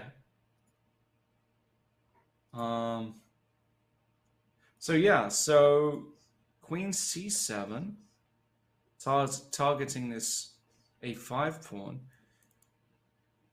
Now we just have kind of a random position where, again, all results are kind of possible. Queen takes e3, queen takes a5. Who is better on why? So black is up a... Wait, 1, 2, 3... Yeah, black is up a pawn, right? Hard to count them. They're all scattered. Yeah. Ivanchuk's down to 35 seconds, though. That's what makes me most nervous. That also makes me incredibly nervous. Oh, yeah, gosh, I just... moved yet. Come on, Vasil. Gotta be quicker than this. You cannot let your clock go to 10 seconds, 9 seconds here. Just play queen takes e3 and h4 and just, you know, just play. f4? That's an odd-looking move. Maybe was not expecting that. He wants to just push his pawns, I guess. Get a head start. Don't love it, but at the same time, I don't really see a refutation of it. And Wesley himself down near a minute. So he takes on a5. You could take on d6 with check. That was his idea. Right. But what's the follow-up? Yeah, it doesn't look easy. f5 can be played, but queen takes c3. Oh my god. Yeah. So starting. Queen huge d4. blunder. Huge blunder. Oh my gosh! If you put there's bishop e2. d1, e2. Yeah, it's just over. is there even there's one check on c5, but I don't think there are enough checks. Yeah, you're going to go like king d8. And if queen f8, king d7, there are no more checks. So and if queen d6, how do we worm? King e8, queen b8, king e7, queen c7, king f6. Yikes. Not easy at all, especially with 49 seconds. How do you evade the checks here? But look at Vassal. I mean, the guy is just distraught. 1 second, he gets his move off. King e8. I guess there. I mean, there's queen b8, and for king e7, Queen c7. Yeah, you keep checking along this diagonal.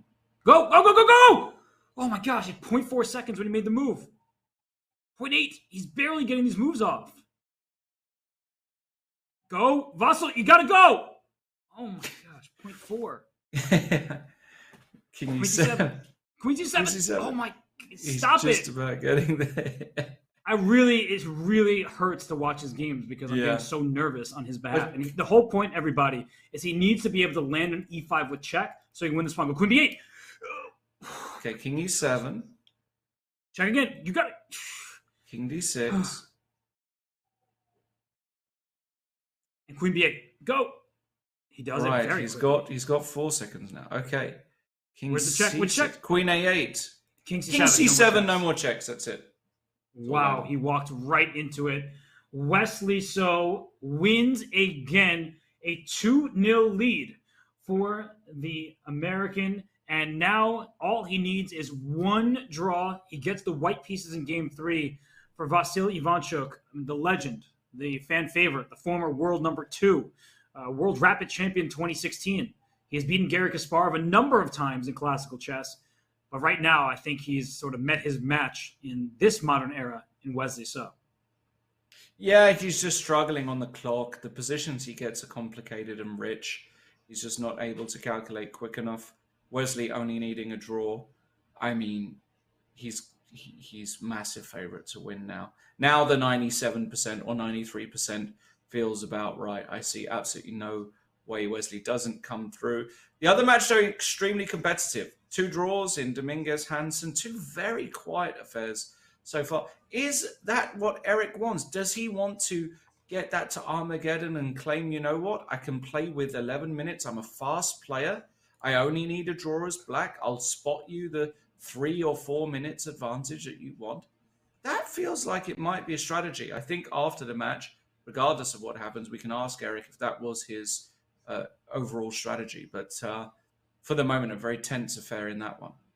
Yeah, it feels like we're watching a game of tug of war where neither side is moving except for a few inches. So these players are really duking it out. It's a serious matchup. Leonard Dominguez gets white in game 3, and we'll see that on the other side of this break. But before we do head to break, we just want to shout out a special event happening on Chess.com. So Chess.com is partnering with the NACE Star League, and this begins Saturday, September 24th. That's 2 days from now for the Collegiate Chess League. So signups close on Saturday for students. Make sure to sign up at go.chess.com/CCL to represent your school in the Premier Chess League for college students. And on that note, we'll be right back for more from the 2022 Chess.com Global Championship.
And we return here at the 2022 Chess.com Global Championship. Vasyl Ivanchuk, he returns to Rapid Chess. He is one of his many career highlights. What an illustrious career it has been and will continue to be, is the 2016 World Rapid Championship. And Lawrence, I'm sure you recall this.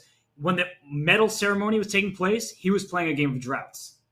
I do. He was playing a game of drafts while basically his name was being called to collect his prize. That was a tournament, I believe he actually beat Magnus in at some point there, and I think Magnus was very frustrated at losing that particular game.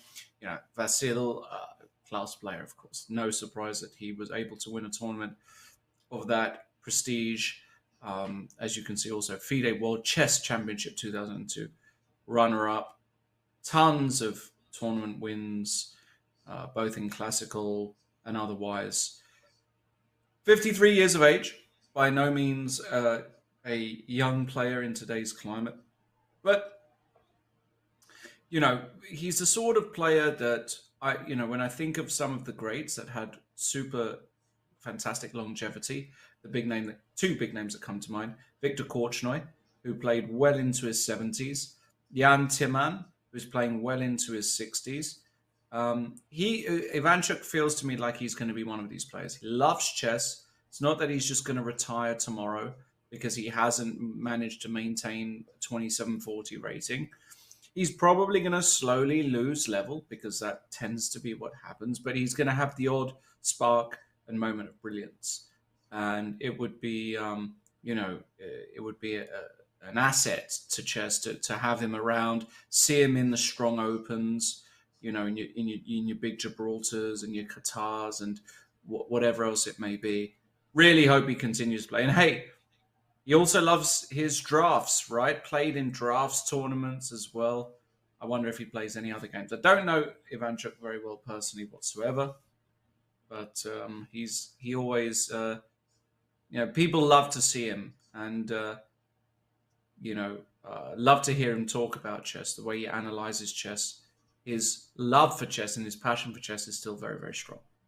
Yes, and the good news is everyone can see him more and more frequently because he is a streamer on Twitch. He goes over famous games, his own games. You do not want to miss that, so do follow his channel. I think our moderators can put that in the chat. But Ivanchuk, when you mentioned longevity, he was the number 2 rated player in the world in in 1991. We already referenced his win over Kasparov and Linares, and after that event, he was number 2 in the world. He also was number 2 in the world in 2007. So that is a 16-year difference. 16 years elapsed. He was number 2 in 91. He was number 2 in 2007. That's crazy. That just doesn't happen to everybody. He is somebody who's been at the tip top of the game of chess for such a long time, and he is a contemporary of Vishy Anand and many other players. So he sometimes loses out in the spotlight, but he is an absolute fan favorite. He is a beloved chess figure. And I said this in the round of 64, when you think of people from my generation and even the generation a bit older than I am, Ivanchuk was many of their favorite players because he every single game came up with something new, and he just brought this creative energy that cannot be replicated very easily. So Ivanchuk, he remains that player to this day. He just has lost a step or two, and that's why we see Wesley So go out to 2-0 lead. Yeah, totally agree with everything you just said there, Robert. So fantastic play. What was that game? It was Ivanchuk-Yusupov, right? That crazy King's Indian. One of my favorite, I think it's Ivanchuk-Yusupov from the candidates tournament, like 91. You are Brussels? correct. Yes, you're something correct. Like that.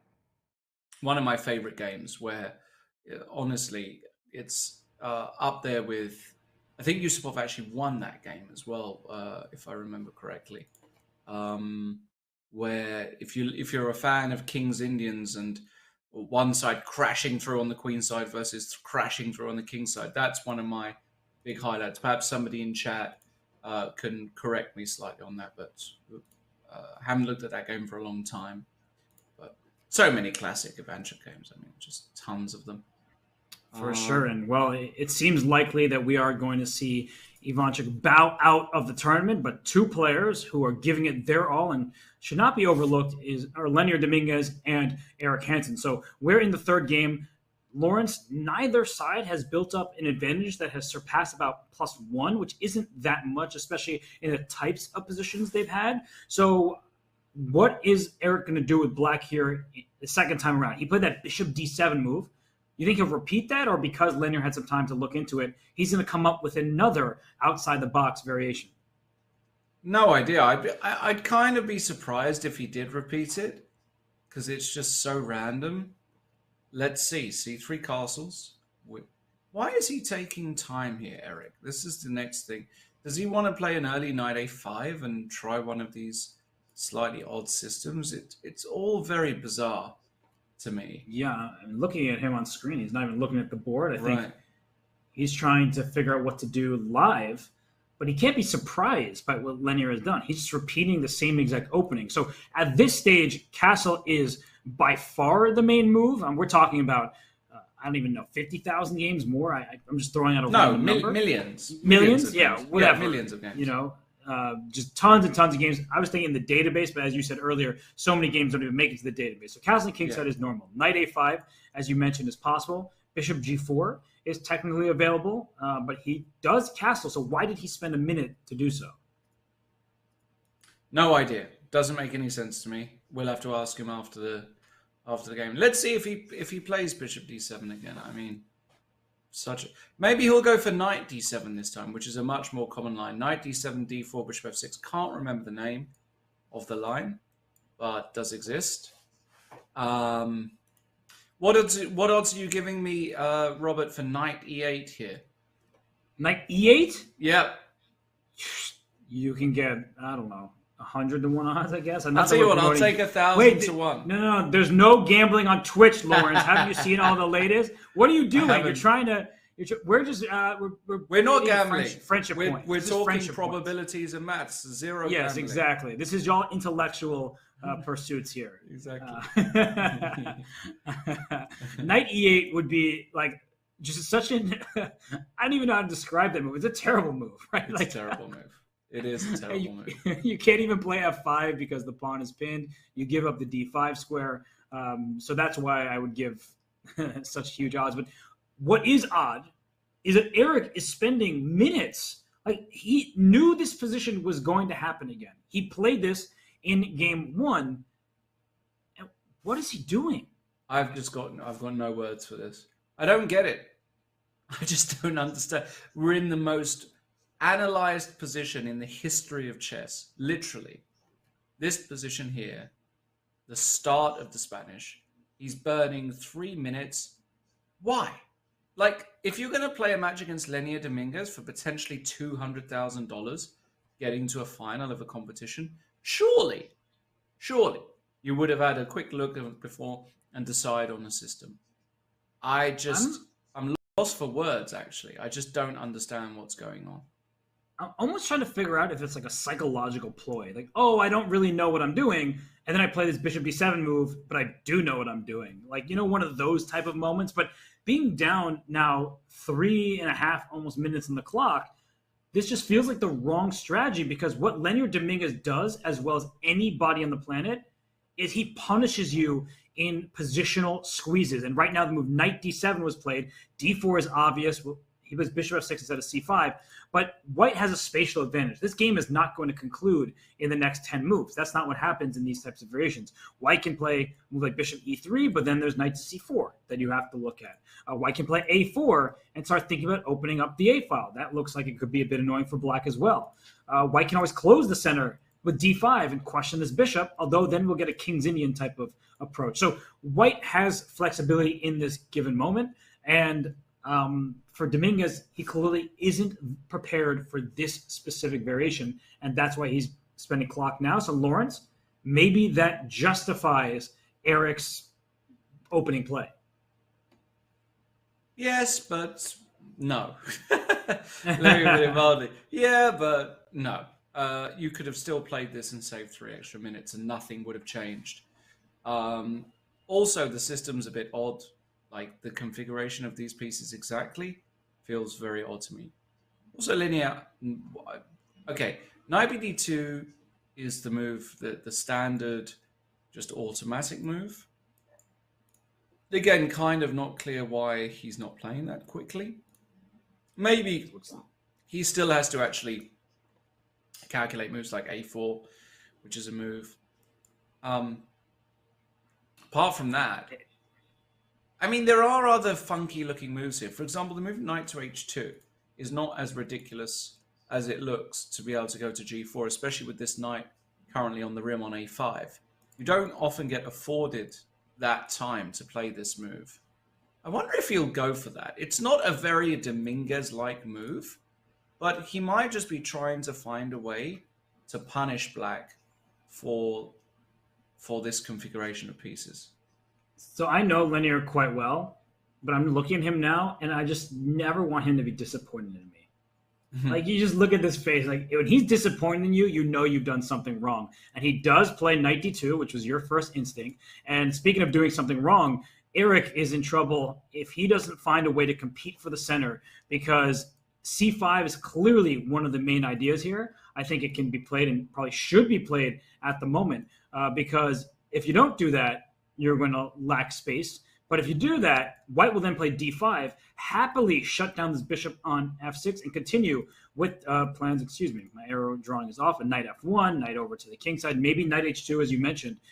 I just feel like Eric is floundering, and he's spending a lot of time, which by position, it seems uncomfortable. By time management, it feels even more uncomfortable. And by the look on his face, well, he doesn't seem like a happy camper. Yeah, I mean, why should he be a happy camper? He's blown 5 minutes in the most well-known position in the history of a game that's been around for 600 years. And now he's just freestyling, and I don't understand anything about what's going on. Why is there all of this overthinking? Like, this is a position where Jan Nepomniachtchi just has 15 minutes, 16 seconds on the clock, right? He just has more time than when he started. And then you get the same sorts of positions, and suddenly you're playing on 2 seconds, and Jan Nepomniachtchi just beats you on time. I just don't understand it. I can understand in a classical format trying to invest energy here to refute, in inverted commas, this setup by black, but not in a blitz game. Just play your normal stuff. And he went for knight bd2 anyway, just invested 2 minutes in it, when it's a move that you know he would play in 2 seconds otherwise. I think Lindier is squandering a chance here to get a big advantage on the clock. Although he might get one on the board, because b4 kicks that knight back to 6, and d5, things like that. Yeah. It's starting to look really, really nice for white, who grabs space for nothing in return to hand to black. So we're going to get the other game starting in a second here. Wesley-So only needs a draw, and that game is underway. So I'm going to click on that just so we can see the opening phase. Wesley up 2-0 over Vasyl Ivanchuk. How do you play for a win with black on move 1 against Wesley-So, one of the most accurate chess players in history? Well, you play 1e6, ask Wesley, do you want to go c4 or e4? And when he goes c4, you play f5, or you play b6.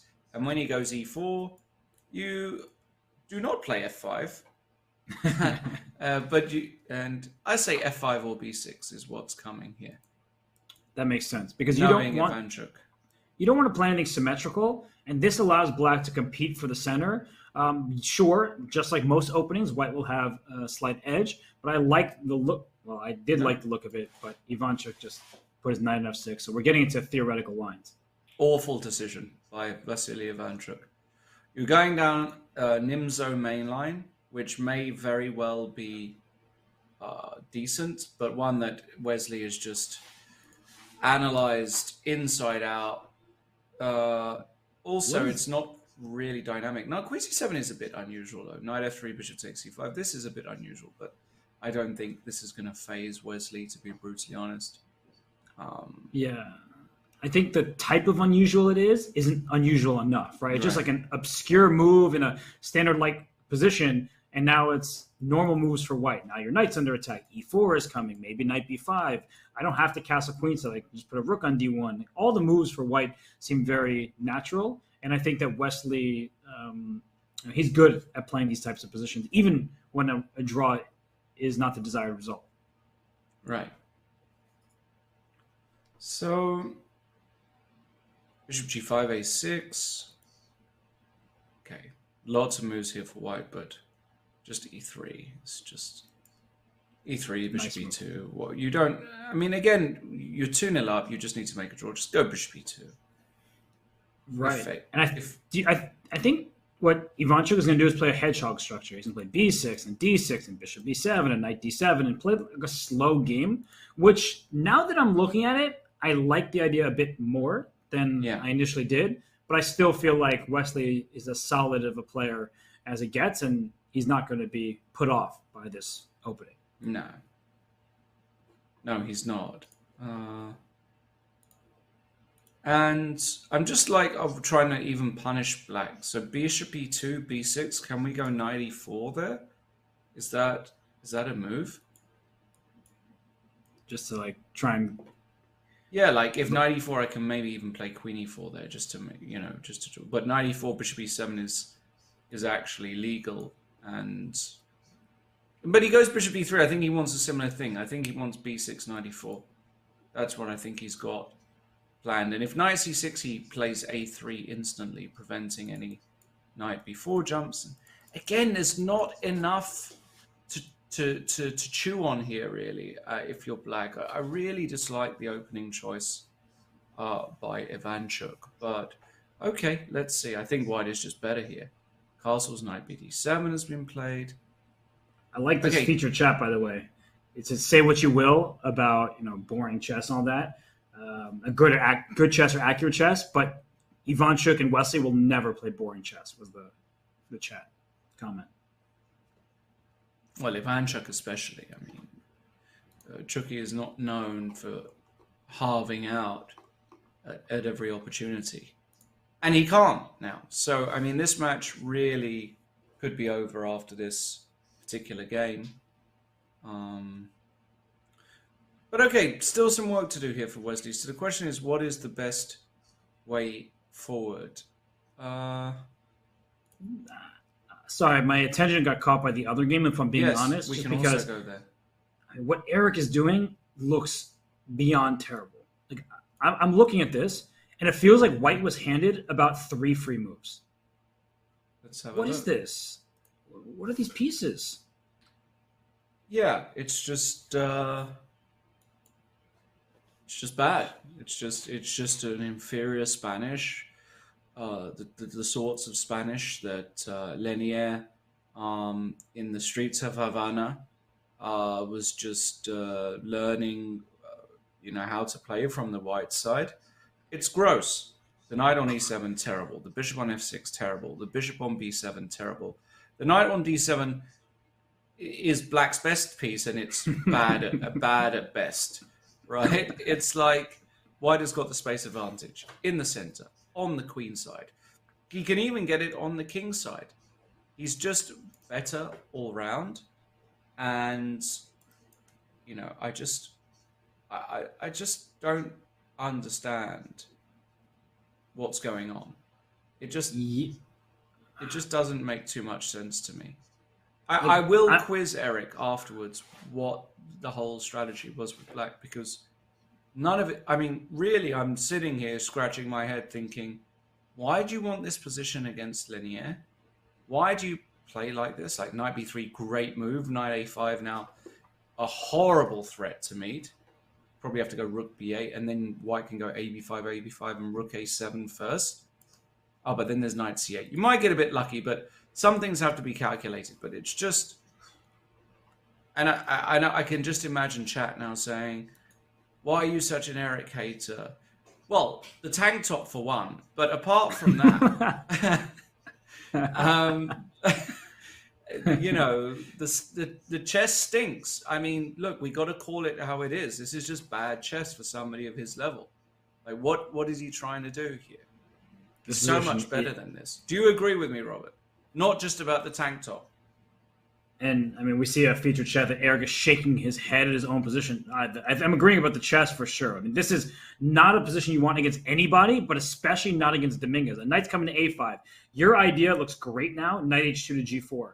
In closed positions, bishops are often terrible, and you can see black's bishops in particular are really bad, and the bishop on c1 is just better than the counterpart on f6. And knights want to be able to jump around. So knight a5 is good. Knight h2 to g4 is also good.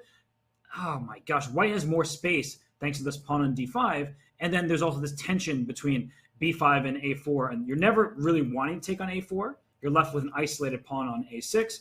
And yeah, this is just no fun for black. So Linear, 2 minutes ahead on the clock. He has all the space in the world. So he'll need to prove it. But knight a5 feels like step one. Why not? I mean, it's the most natural move. Yeah, knight a5, bishop c8, ab, bishop d3 is just standard procedure. Bishop d7 after that. Queen e2. I'll just show what we're talking about here. Just bishop d3 and queen e2. Why doesn't this just win stuff? Knight h2, knight g4, bishop e3 is good. Even a move like rook e2 might be interesting, to try and go rook e2 and try and dominate the a file. Just so many ideas. This looks so bad for black. It's just no activity whatsoever. And Dominguez still ahead by about a minute on the clock. But what you were mentioning earlier, I'm agreeing with it. Linear could make the move knight a5, and he played it now, but he spent so much time to play it. He could have played it instantly. So he's a bit of a glutton for time punishment as well. And he doesn't need to spend all this time. And he's, you said it, he's playing it. But moves like knight h2 or bishop d3 are just very natural. Like, just play those moves. He knows they're good. He's overthinking. Yeah, and sometimes top grandmasters can do that, right? They try. They're ultimately perfectionists. They like to get the maximum. I see bishop d3, queen e2 landing on the board. I think, though, maybe what he's thinking is that there's some rook b8. And that's what's... so bishop d3, bishop d7, queen e2, rook b8, for example. And then at the end of that line, there's some knight bd takes d5. Even that, I'm not entirely sure is good for black, because you can drop back to d3 and the structure still looks good for white. But in general, I mean, I just don't believe in Eric's position here whatsoever. I would say the one thing that Linear wants to avoid is trading too much, because when you have more space, you usually want to have more pieces on the board. And so with the A file likely going to be under white's control, I really liked your mention of rook e2 to a2 at some point. That looks excellent. You've been calling for knight h2 g4 for pretty much forever. And now Dominguez is down on the clock. And that's the one thing he can't afford, is to get into time trouble, because that's how you spoil fantastic positions, especially against Eric Hansen, who is as quick as they get in time scrambles, and he's very experienced in them as well. Exactly. We've got that position on the board. Bishop d2. So he plays a very normal move. Yeah. Definitely probably not the most critical reply, but at the same time, you don't... In some ways, you don't even need to play overly perfectly here as white. Your advantage is what we call a static advantage, a long-term advantage. Your structure is better. Black has got this weak pawn on b5. You've got the knight on a5. All of these advantages are long-term. They're not short. And actually, on top of having the static advantages, white has also got the dynamic advantages. The knight h2, knight g4 idea, for one, to get some initiative. You know, I still fear for Eric here. That said, you know, it feels as though Linear's lacking a bit of, what's the word? Energy, somehow. Like his determination to convert. I'm not feeling yet. I could be wrong with that, but yeah. Yeah, I get what you mean. He seems very calm, right? Like he's just in the same pose, and that I think is good for chess overall. But, you know, it's time to pounce. So one other thing that I should note about the static weaknesses, this pawn on c7. So even if you play queen e2 and don't take on b5, one idea you might have is to put a rook on c1 and play c4. That may seem counterintuitive because we're harping on this pawn being one that you may want to capture. But even if it's traded, the next pawn is a weakness, and we're going to pile up all our pieces on the c file. b4 is well defended thanks to this bishop here. So no matter which way you cut it, Black's position is bad. You're going to have long-term issues. And now Eric is trying to dig deep and come up with any plan. But that's the problem, is there are zero plans for Black. None whatsoever. Your plan is simply to look what your opponent's doing and try to not lose some material in the process. Yeah. It's not fun. You play c6. Spot. Has there been any action in the other game? Have we got a clarification there? Let's go over to the other game between Vasily Ivanchuk with the black pieces and Wesley-So. Wesley needs just a draw with white, and the last move played was... Uh-oh, how did this happen? Whoa. Whoa. Yeah, I mean, Wesley has missed a shot there, because allowing that feels very, very strange. And just to sort of catch up with the game, bishop e4 was his move. A bit odd, but he gives up the bishop pair. And then, look at that. Vasil says, I need to keep pieces on the board in order to win. So he plays f6, and then bishop b7, and then e5. Rook c8 makes perfect sense. And b3, what a kind of... lazy move. That exactly. I didn't quite have the word for it, but lazy is the word for it. Indeed, because there is a pin here. This pawn was protected. He just walks right into d5, and now it's -2.5. Yeah, I can believe it. And Ivanchuk, not quite dead yet. He is winning. He's got the better structure. This bishop on g3 is locked out the game. He's got this pass pawn. He's actually just a full pawn up here. This is... I'm shocked. Yeah, this is I'm absolutely shocked, because Wesley-So, typically seen as one of the most collected players on the planet. Phasing him is very difficult, but I think he's feeling the nerves. Like, he needs just a draw. So he started playing in a way that's not his typical style to try to secure that draw, and it's completely backfiring. He's down a pawn. This knight can always come to b6 to reinforce the pawn on c4. There's nothing for this bishop on g3. There's nothing for this knight on f3, because a pawn 3 squares away dominates that knight. If you try to go knight d2, maybe I'll play c3 and b4 and keep pushing these pawns. This is terrible. c3 right now, and maybe white can even resign. Yeah. I mean, he won't resign, but it is resigns after c3 and b4. Protected pass pawn on the third, zero compensation. It's just, what a bizarre turnaround. I mean, not a turnaround, but just what a bizarre game by Wesley. Just way too relaxed. And I'm really just caught off guard by this. Let's go back to this moment here. Rook c8. b3 walking right into d5. I mean, that is just... Oh, sorry. To go back to that position. Where was it? I keep clicking around too much. Here, b3. I mean, there's so many moves you can play that are queen d3, queen b1. Just get out of this pin so that d5 won't happen. And then you have a target here on d6. I guess queen d3 there might be... No, f5 doesn't work either. This pawn's hanging. Queen, yeah. Pretty normal looking move. Very one odd. as well. Just don't allow this one shot. Very strange. I mean, so unlike Wesley. That will mean that we get another game if Ivanchuk does convert, and I do expect him to, with 8 minutes 45 on the clock. But then again,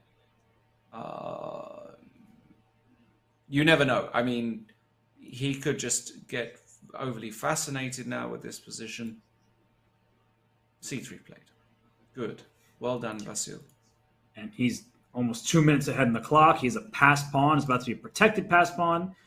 No active counterplay for Wesley whatsoever. His pieces aren't doing anything.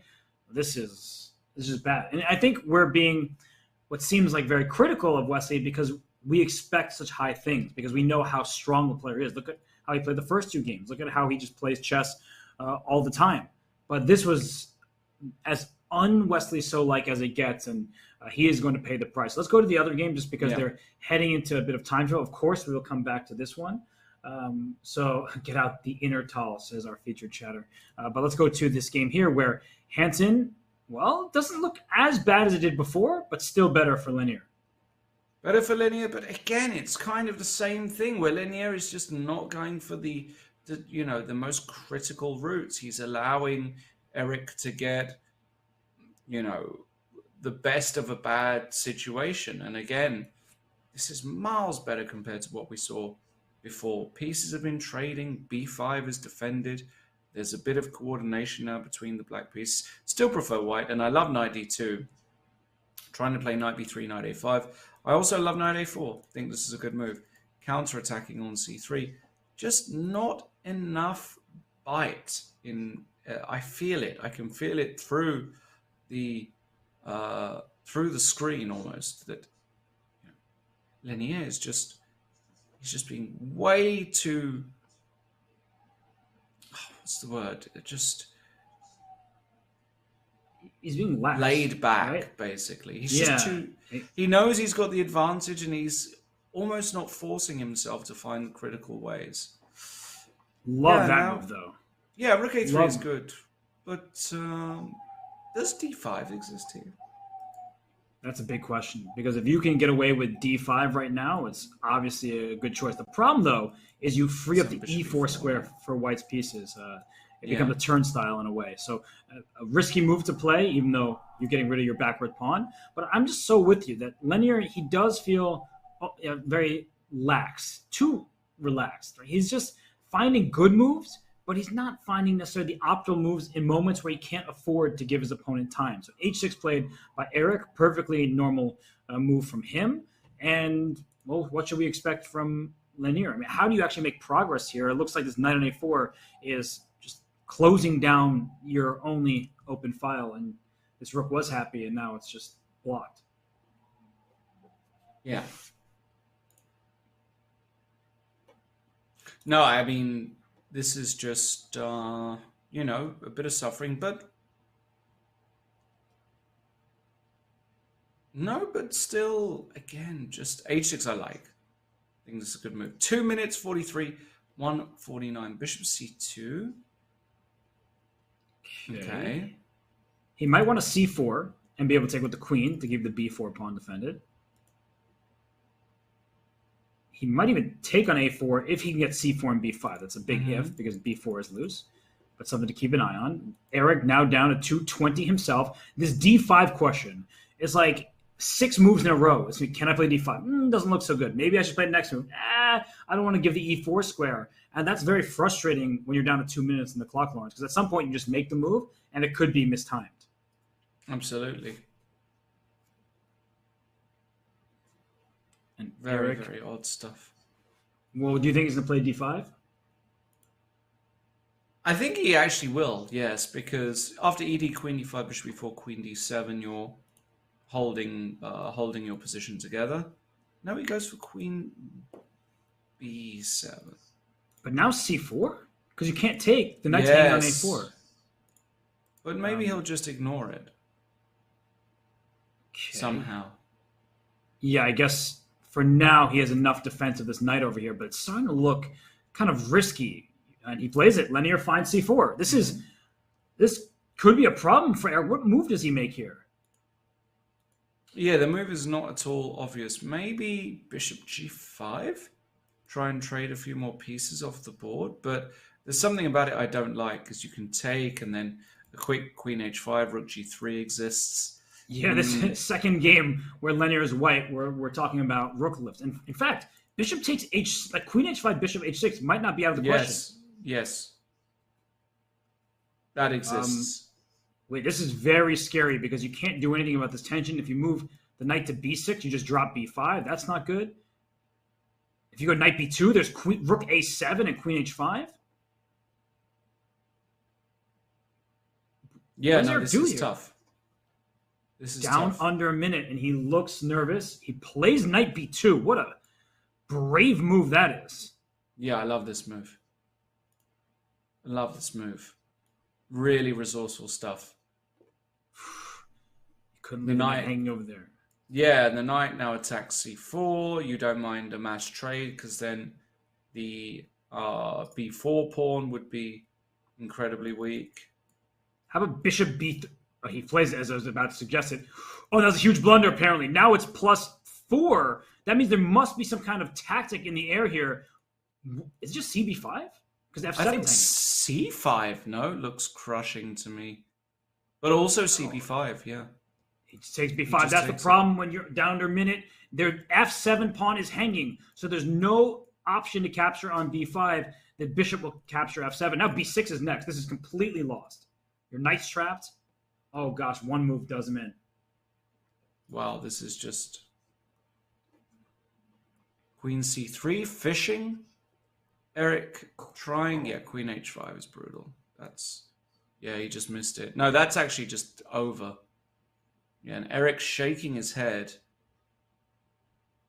Poor game. It's really the problem with being under pressure from move, 15? Right? He had no space. And then the one moment he did gain space, it allows his opponent to infiltrate. So, Leonard just kept up the pressure. He didn't always play the most accurate move, but now the game's completely over. There's no way to defend f7. All of White's pieces are protecting one another, and Black's king is being checkmated in just a few... What? Rook takes f7? Yeah. Okay. He'll resign here. And Leonard Dominguez takes the first lead of the match, 2-1, a big victory for a player wearing a U.S. chess polo there. He transferred to the U.S. Federation. It's a long story in some ways, but he didn't play in over-the-board chess for a long time as he was transferring federation. So now he has become an American citizen. He's played for the U.S. Olympiad team. He's playing in U.S. Championship. So very happy for him as a human being, but he's probably very happy right now that he won Game 3 here in the CGC round of 32. But Rook C7, Lawrence, apparently that was a mistake, and the advantage went from -3 for Ivanchuk H5. to cut in half. Exactly, H5, and if F5, Queen H3, play King F7, keeping things together for the moment. Is there a knight H4? Doesn't feel like there is, because there's an F5 there. Oh, that's very important. Maybe Queen H3 straight away to threaten H6, G6. I was going to say the same thing, yeah. Professional move.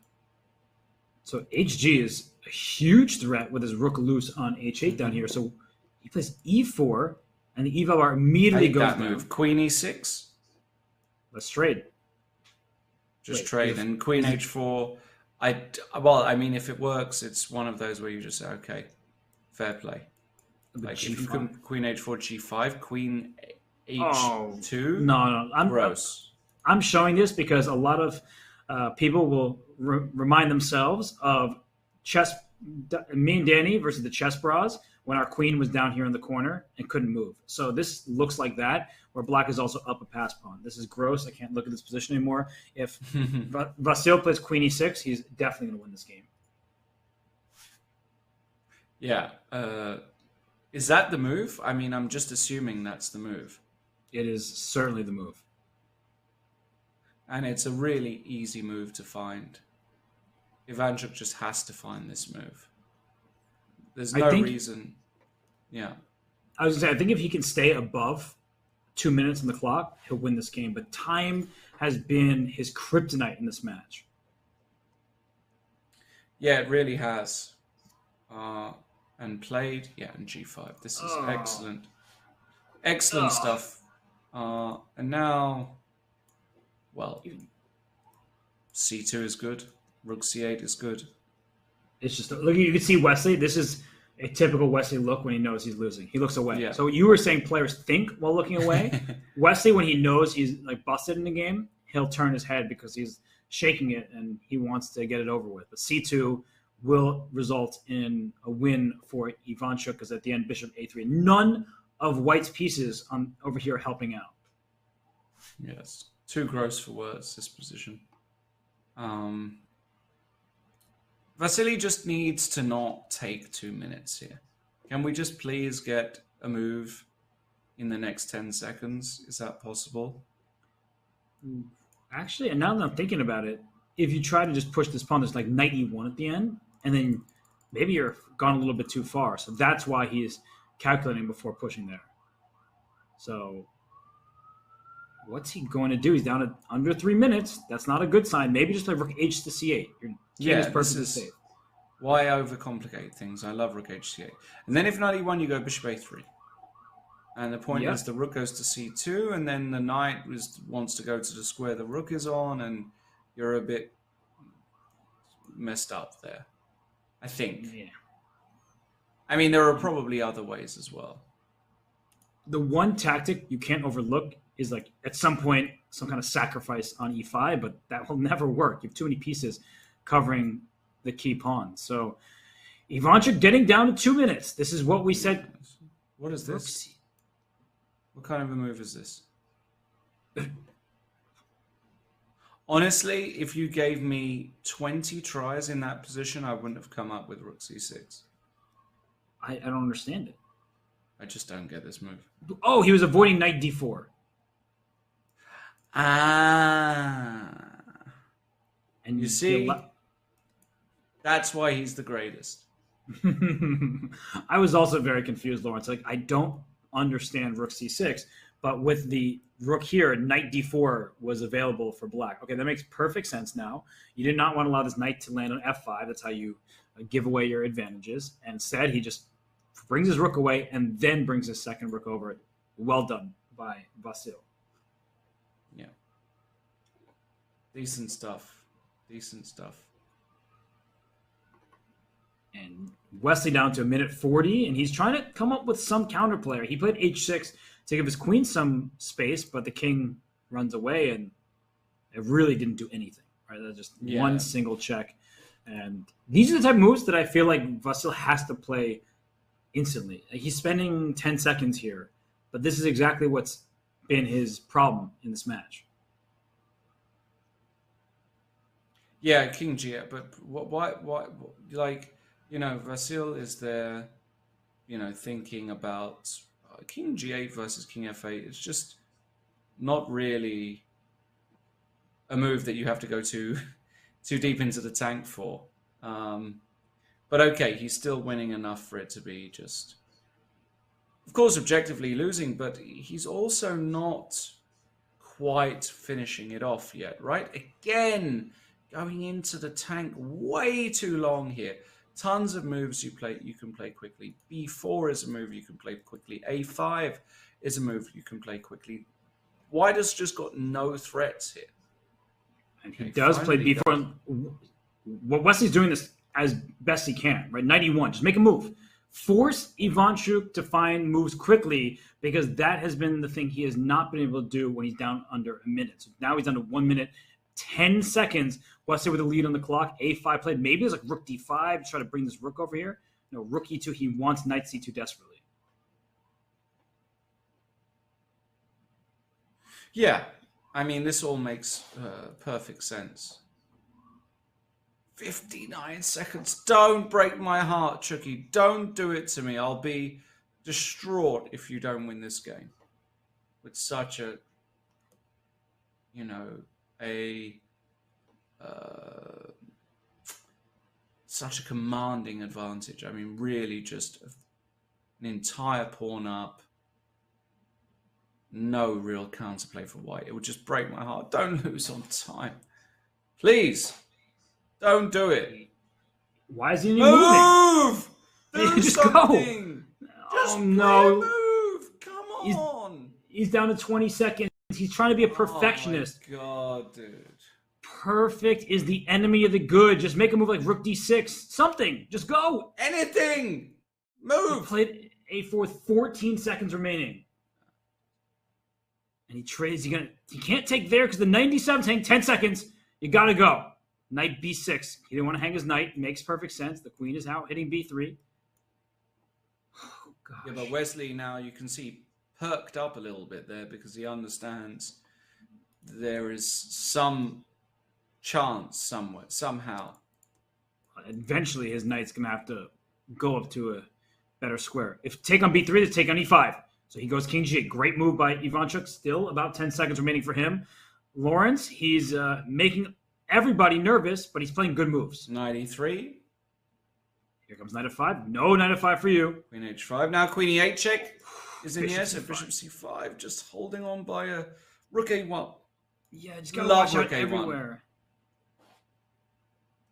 Knight f5 But he played goes knight instead. f5 first. Rook Now a1 rook now? a1. Now rook a1. Oh my gosh. But Ivanchuk keeping around 9.7 seconds. Yeah, but been he his can't time. now. Knight d6. Somehow that's a decent move. Check. Wow, and he doesn't lose rook c8, and he just magically holds the position. Wow. And now Wesley on 35 seconds. He wants to make rook 8. And if he takes, do not take with the queen because there's knight e7 check, which will be a fork. Knight g7, great move by like this Wesley, I move. think. Queen d7, Yeah. and Ivanchuk makes a great move himself. Rook a2, the rook's Two trying to barrel great down. moves. Rook takes g3, is that a free piece? Can you take it? He goes rook d2 instead. Oof. Rook a8, you just got to play. Surely you just got to play this move. He takes He it, took but in now queen e2. I thought it was Wow, going to that's knight rook c1. surprising. Rook c1. Very surprising decision by Wesley there. I didn't expect that. Okay, rook d1 you have to play. And then bishop c3, just protect this pawn. But then you just take on d2. That's a good practical Right? try. Rook c... Yeah. Oh, that was a mistake. And he hung d2. Oh my goodness gracious. And it's no longer better for Queen black. In e2. fact, No, white now is white's better. winning. No, it's going to be Oh. collapse. Collapse here, knight f5 all over.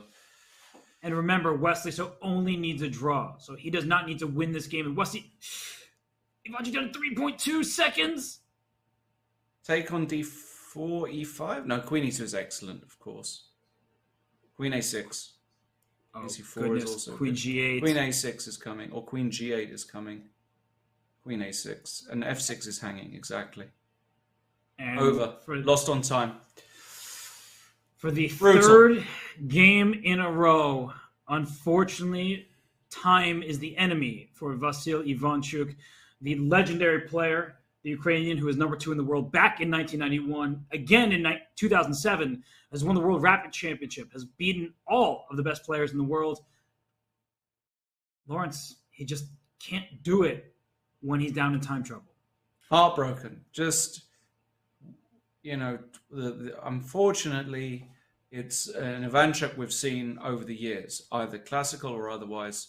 Of course, online, he's not so experienced at playing. Let's give him some sympathy. He's not an online player traditionally. He's an old school master over the board, but he just wasn't aware that you could not stall. You know, there was that position there at the end where he was thinking about king f8 or king g8 for 40 seconds. You can't do that in a blitz game. You've just got to play. Such a shame. Had a great position, outplayed Wesley with the black pieces, but ultimately too slow. And Wesley goes through, doesn't even have to play a fourth game. Wow. So Wesley-So makes it through 3-0. That match was way closer than that final score would indicate. In fact, those games, each and every one, were tight. But the American player goes through to the round of 16. He will await the winner of Jeffrey Zhang and Benjamin Bach on that side of the bracket. But we do have one final game here in the round of 32 matchup between chess-pro Eric Hansen and Leonard Dominguez. Dominguez up 2-1. We'll see if Eric Hansen can win on demand in Game 4 when we return here at the Chess.com Global Championship.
Open to anyone, all around the world. Holy smokes! The Chess.com Global Championship offers the dream of playing against the best. Whoa! And hey, have we mentioned there's also $1 million at stake?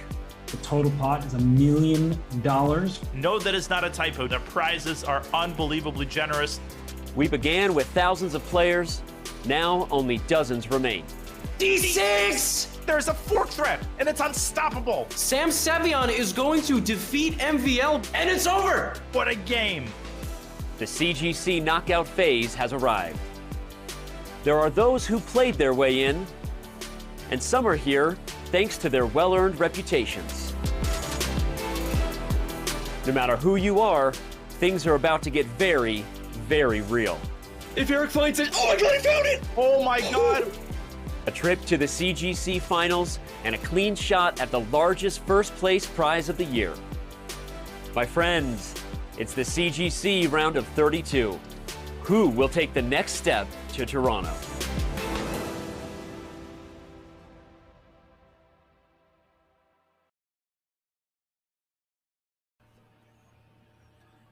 Wesley So has made his way through to the round of 16. He awaits the winner of Jeffrey Zhang and Benjamin Bach. So Lawrence, of course, Wesley can celebrate his win today. But no matter who gets through on the other side of Group C, that's going to be a tough matchup for him. Yeah, he's going to have, in my opinion, a much harder time either against Jeffrey or Benjamin, two young players, tons of experience online, both of them. Especially Jeffrey, in my opinion, who is one of the, I think he's one of the shining stars of American chess. I love everything about Jeffrey. I love how he plays. I love his demeanor. I love his attitude. And he's just very, very strong. And I think he would give Wesley a really serious game, as would Benjamin Bach. Let's not rule out Benjamin. I mean, he beat Alexander Grischuk. He's a serious player. But yeah, be very curious to see that match when it happens. Yes, and Jeffrey Zhang and Wesley So have a long history as friends, as rivals over the chessboard. They also play in the Speed Chess Championship, so they have an extensive experience against one another. But that match is not set in stone, and nor is the one we're covering today, because right now Eric Hansen, he trails 2-1 against Leonard Dominguez in Group A, better known as Hikaru's group. But Dominguez, fresh off that win in Game 3 with the white pieces, how in the world does anyone beat Leonard Dominguez? Well, you don't play what you've been playing, that's for sure. You play a bit with a bit more panache somehow, a bit more confidence, a bit more,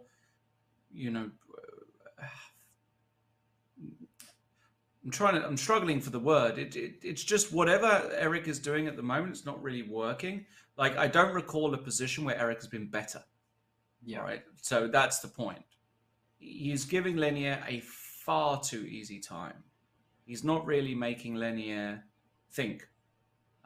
And even in that last game, we saw Lenier didn't play the most critical of continuations. Yet still he got a great position because of the long-term structural defects of Eric's position. I want to see energy by Eric here. I want to see a bit of, rolling his sleeves up sort of chess and making Lenier work. Not just bumble into some kind of, classic, orthodox, easy position to play for Lenier. Get him thinking from the off. Get him really pondering stuff. Otherwise, I see Lenier going through. Let's see what happens. Now, we have e4, e5, and Lenier very wisely, but very good. Very wise stuff. Lenier Dominguez going for a Petrov. If I were Lenier, I would open up the Zoom call to see what Eric's reaction was to this move, because Eric does not look very happy, and nobody is happy to face the Petrov these days when you need a win. It's such a solid opening. We know Fabiano has used it at the highest level for many years, and a lot of the Chinese grandmasters, whether it's Wang Hao or Yu Yangyi or others, they've used the Petrov with great success as well. So good luck, is what Leonard Dominguez is saying to Eric Hansen. Eric already has his head down. His sleeves, well, he doesn't have any sleeves, but you're right. He needs to play the kind of chess that matches his outfit. He needs to be ready for a fight, a clash. But the problem, Lawrence, when you're playing someone like Leonard Dominguez and you're the lower-rated player, if you play main lines, he probably knows them better. He's studied more of them. If you play something offbeat, now you're just trying to improvise, but he might have better understanding of the position. So I don't have an answer for what you do against Leonard Dominguez in this situation. And after knight f6, Lawrence, how would you continue against this Petrov? I would either play 3 knight c3 or 3 d3. Play a reverse Philidor, tempo up. It's not great for white, but you don't get a forced position. You can just play a position. If you go down a main line, Petrov here, you really need to know it so deeply to be able to just try and fight for it. Remember, Lenier worked with Fabiano for the World Championship match 2018. He's been around the block. He's studied, this opening inside out. If you really want to, get something, try and get something non-forcing that Lenier hasn't spent 6 months in a cave in Azerbaijan studying, or eating bread and water and maybe just getting a little bit of sugar from the limestone. I don't know. Try something, Eric, but don't spend 15 minutes.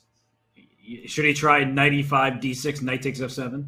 Yeah, that one, unfortunately, Lenier also knows, which is really unfortunate. Hey, he listened. And Lenier doesn't bite with bishop b4. He goes knight c3, knight c6. Now he should play a3 or h3. This is the way to play. You don't want to go with d4 because those lines have been actually calculated to a draw, a lot of them. You don't want to go bishop b5 because after knight d4, that's probably a forced draw as well. Just go a3 or h3, Eric. This is what we call the coffee house repertoire. It's actually quite good, though, for quicker time controls because you sort of pass the baton right back to your opponent, say, you do something. And I think a quick variation to show is that if you think, I'm just going to develop with bishop c5, there's this move knight takes e5. Because after knight takes e5, d4, you were waiting for this bishop to get to c5 so you could play this tactic. And as you can see, based on the evaluation bar, already better for white, who has great control over the center. So knight c6, a3 is a move I like. h3 similarly is a move that I like. But Eric, I think we can acknowledge he doesn't really know what he should do. I mean, he's just freestyling here. He's coming up with things out of thin air. He does, in fact, play bishop b5. But you're mentioning this knight d4 move, which Lenier plays instantly. No, you don't play bishop b5 to win a must-win game. This is disappointing. This is, for me, this is when I'm looking at this match, I just get vibes of Eric really didn't prepare for this match at all. Like, he has just freestyled his whole way. He goes castles here, which is, a line which is not very good. You can take on b5, play c6, knight c3, d6. It's one of the variations, which is fine. You can go c6 immediately, actually. C6, bishop a4, queen a5, actually, if I remember correctly now, is actually an issue for white because bishop b3 can be met by knight takes b3. Could actually be worse. I think there's a reason people don't castle here. I think it is c6, bishop a4, queen a5. And c6, bishop c4 might exist, but maybe there you can just play knight f3, queen f3, d6, and say, what's the big deal? And you can see Lenier finally looking off screen there, just trying to come up with the line that causes him the least amount of risk because he can take on f3 and play c6. He can take on b5 and play c6. Like, he has all these different options. He's not actually worried about the theoretical nature of this game. And he does play c6. Maybe he's remembering your line that you just mentioned, bishop a4, queen a5. It's actually a very clever variation. So, I think you're right. Queen a5 is about to happen. Yeah, this is what happens when you grow up in England and learn chess. This didn't reach the Botvinnik schools till 1997. This was hanging around already in English. No, I mean this is kind of well known. I think, also, but I could be wrong. It's also kind of a brilliant trap because Queen A5 prevents knight takes E5. You defended that threat immediately. It stops knight takes D4 because pawn takes and the bishop will be loose. And bishop B3, knight takes B3 is a problem, as you're highlighting, because the rook on A1 is loose. You can't take towards the center. So Queen A5 is just a good move for black, and white will need to come up with a way to deal with it. It's not like there's any winning threat for black next, but even B5 followed by knight takes bishop. This bishop can, of course, just develop and attack this knight. So there's just no targets in black's position. I don't envy Eric's task here. Queen A5 looks good. I'm sure even the move, like at some point, A5, B5. Whoa. He goes for A5. I mean, I was literally just suggesting it, and there it goes. Might also be good. But maybe now, can you play bishop B3 at once here? You probably can. I guess that might work. And then maybe if B5, I have knight takes E5, right? But so bishop B3, I play D6. I just like. Yeah, but then I can play knight D4, E4, knight E2 at least, and at least I get some kind of. I mean, even that's not great for white, objectively. A5 is probably still good. This position is just one where I think Linear was recalling. It's like he's like, this seems familiar to me, but I'm not positive. So let me actually think on it. And then once he thought about it, he's like, yeah, this is just good. And that's the great thing about being 2750. I wouldn't know what that's like. But even if you don't know for sure what the exact move order is, you start using that big old brain of yours, and then you come up with A5, B5. So Linear in great shape. I feel for Eric because game 3 was one where he was just worse the whole time. He felt like he was in it, and then the position collapsed in 2 moves. So, yeah, this is just not a fun challenge ahead for him. I mean, Linear is just too solid. And Lawrence, he's like the last person you want to be in a must-win game against because he's going to take 0 risks. Yeah, he's certainly not the first person I'm thinking of. The first person I'm thinking of is the guy I'm commentating with.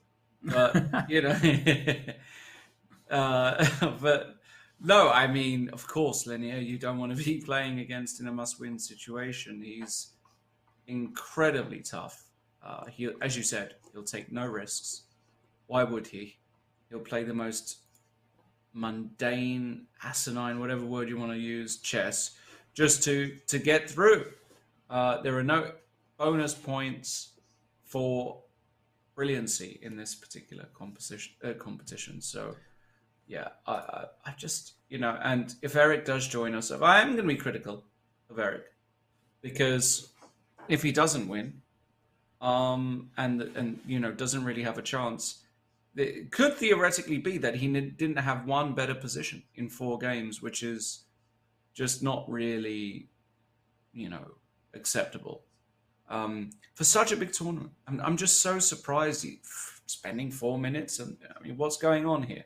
There's $200,000 to play for. I feel like he just knows he has nothing objectively, and he's just trying to figure out how do I stir up some play here, some initiative. But I don't think your criticism is unfounded, right? He played bishop b5 check after a bit of a think on the white side of a Sicilian, and then he was just making moves as they came. And then here against the Petrov, which is something that Linear plays, he didn't have an opening in store for it. So I don't think there's nothing about his character. It's just that he came to a match where you really need to dig deep into your opponent's database and find ways to challenge them. He's been unable to do that. And on one hand, that's just how strong Linear Dominguez is. So we got to clap our hands, give him credit. But on the other, I do see what you're saying, that it hasn't been an impressive opening display from Eric, where it seems like every single game he's just trying to figure out what to do as early as the first half dozen moves. Yep, spot on. Nothing against Eric. Really like Eric. Top bloke. Good guy. Today I mean, look at this. What's going on here? 7 minutes? We're on move 7? I play faster in a classical game. You know, It's just a problem. I mean, he's thinking, can I take on e5 and do something like this? The answer is no. You end up losing a piece. Maybe there actually is counterplay for that piece. I highly doubt it. But the point is that black is trying to go b5 and then a4 once this bishop goes back to b3. So that is the clear plan. So at least if the knight is on e5, there could be a threat all the way down to f7. The problem is if you take here, there's this move d6 attacking your knight, so your knight has to back up, and then even bishop g4 is probably just devastating. But if not that, you could take and play b5, a4 anyway. So you can't take on e5. That's out the window. It's already crushing in black's favor. I don't really think you can take here. e4 is lose, b5 and a4 is still going to happen. I don't know, man. I really don't know. Yeah, it's not at all clear, is it? It's so bizarre watching. I mean, what are we watching here? Is this the global speed championships, or are we watching pairing from Weikensee 1987? What's going on here? I've never seen anything like this, literally, in my whole commentary career. Have you seen a game at this pace for a blitz game in a massive tournament? That's how I play.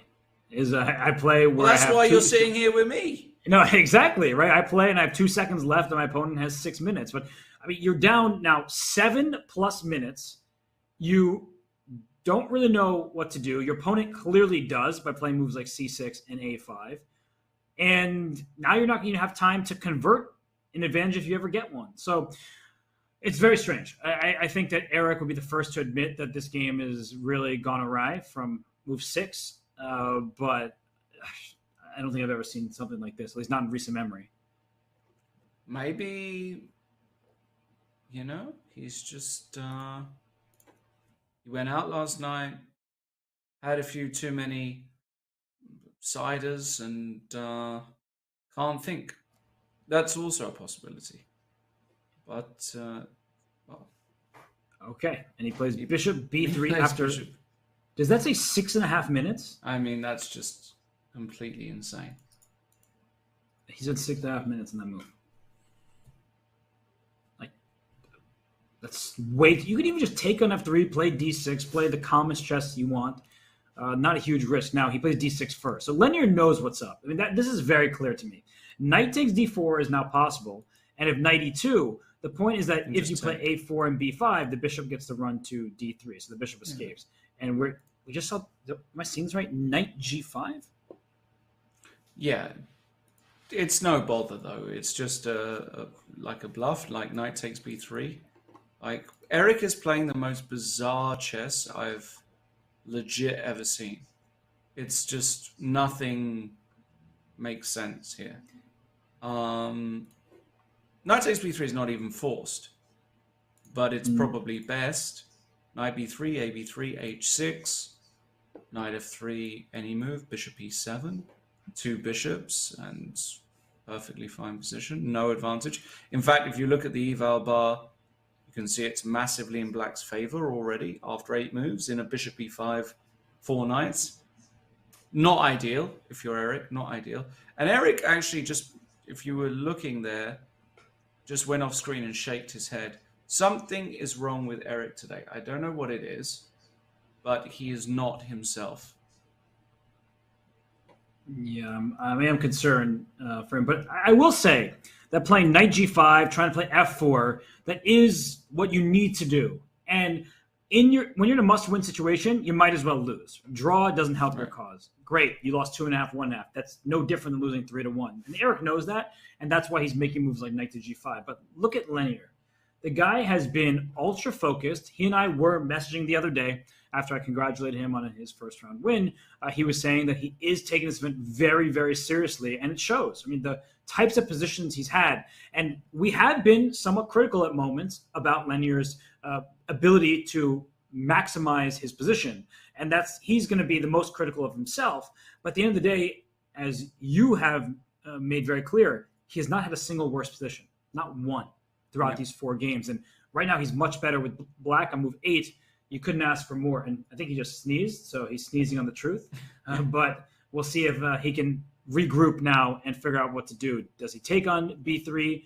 Does he make a move like, is d5 somehow available? I don't really want to open up the center, but d5 might also be some kind of move to consider. Yeah, I don't like d5 whatsoever. It feels very counterintuitive to open up the center so willingly.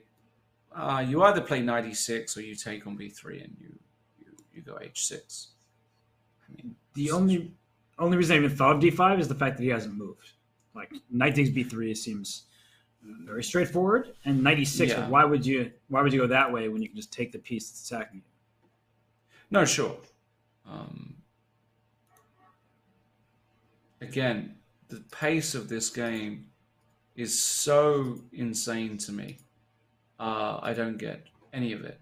Truly mind-boggling. I think I see Leonard's shoulder. Yeah, I could tell he was about to make a move, and then he plays h6. So he could have done this in like 5 seconds, but when you have a 5-minute lead on the clock, you don't need to rush things. And the position's still favorable for black with the bishop pair. Just play bishop e7 and castle kingside. This pawn a5 could potentially be an issue down the road, but for now you have it protected by 2 pieces.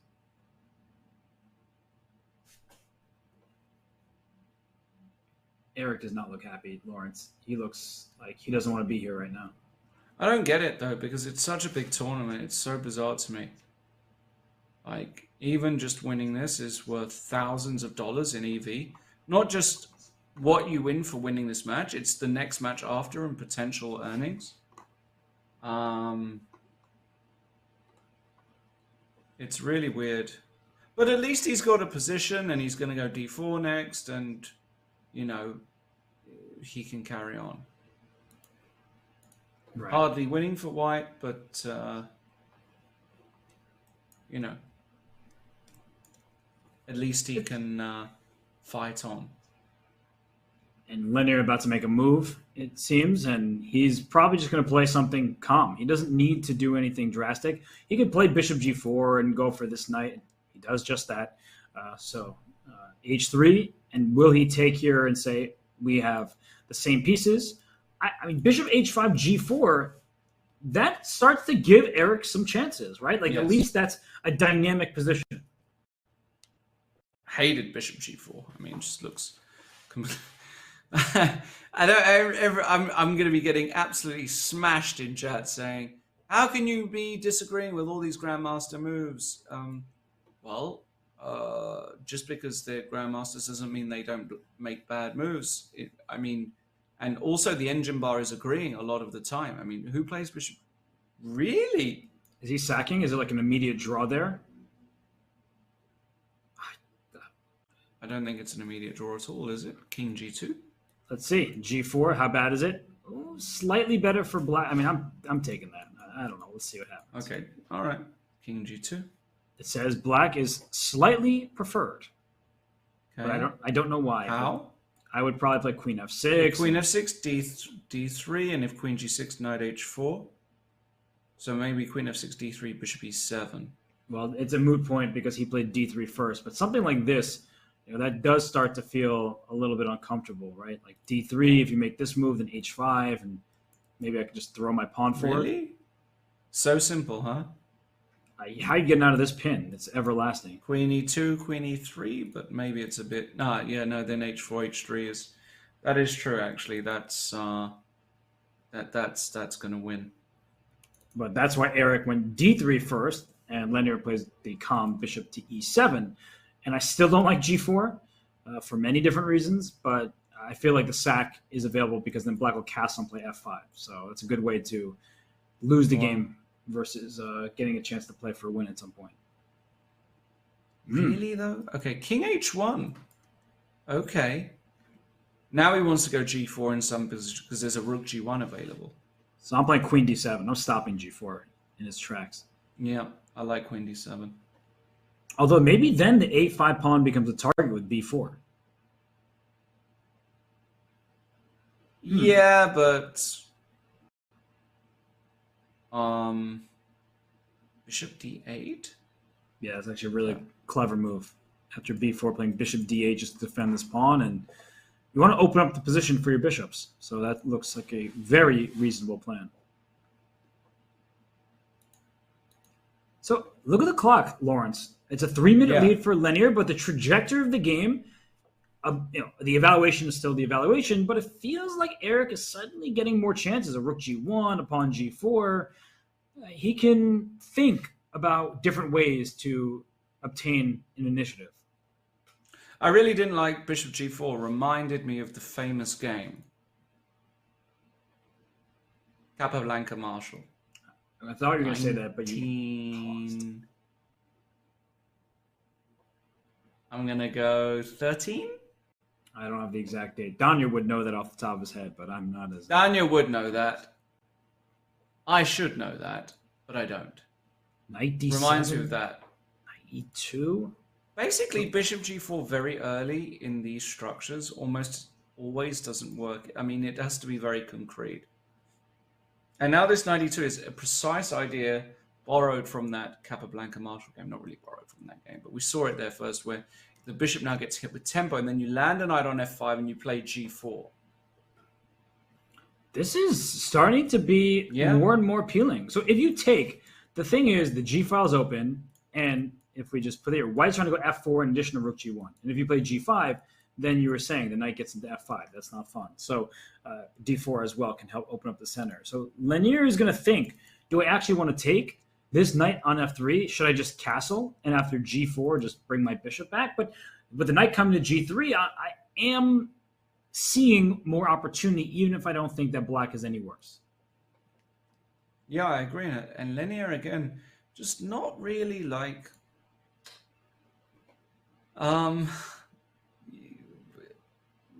making the time component of this match important somehow.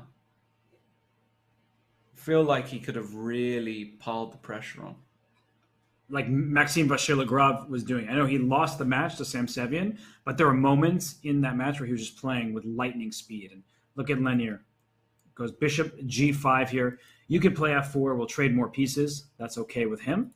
So I can get behind this. A rook g1. This is all right. Queen f6. And how are you going to deal with this? f6. But okay. but it's not okay. That's the problem. But, yeah, maybe it's not. Actually, queen f6. This is actually very clever by Lenier. Very, very clever. Oh, this is... Now, it's a technical phase. If he can avoid the calculation, right, the attack, then now it's just technical. And if you have to make a knight move, I expect this knight to go here and then eventually over here. Right. Do. Something like that. Wait, actually, if you take here, you have to get the rook. Yeah. And then I just bring my knight. g6. Yeah, just stop knight h5. Yeah. g6 right away also looks very good. Also g6, yeah. And now there's no d4, there's no f4. How does white make any progress? I guess the answer is kind of you don't, but...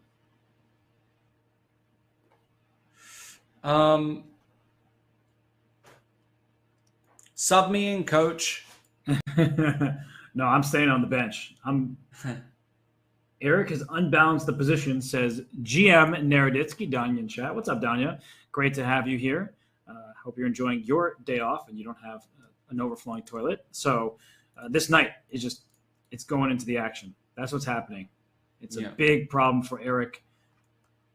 There's rook a1, but okay, knight f8, knight e6, or knight c5, same idea.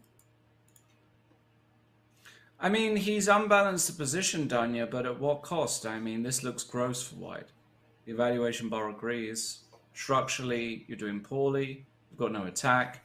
You've got no way to open the position. Your rook is on the g file now, impotent. And of course, Lenier Dominguez, being the classical grandmaster he is, plays knight f8. We'll land a knight on f4, and we'll just be better. Up on the clock by a minute and more. Can we just note how knight f8 is with technical precision? Knight c5 is more active, but think about it. If your knight's in c5, then b4 comes with more force. because the rook on 8 is loose. So now if you play b4, you don't have to move a knight that's on c5. So just really, those small moves are of the utmost importance when you're at this very high level because it can change the balance of the game completely.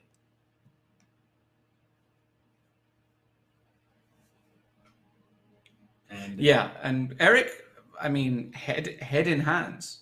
Do you need more of an indication? Shaking his head.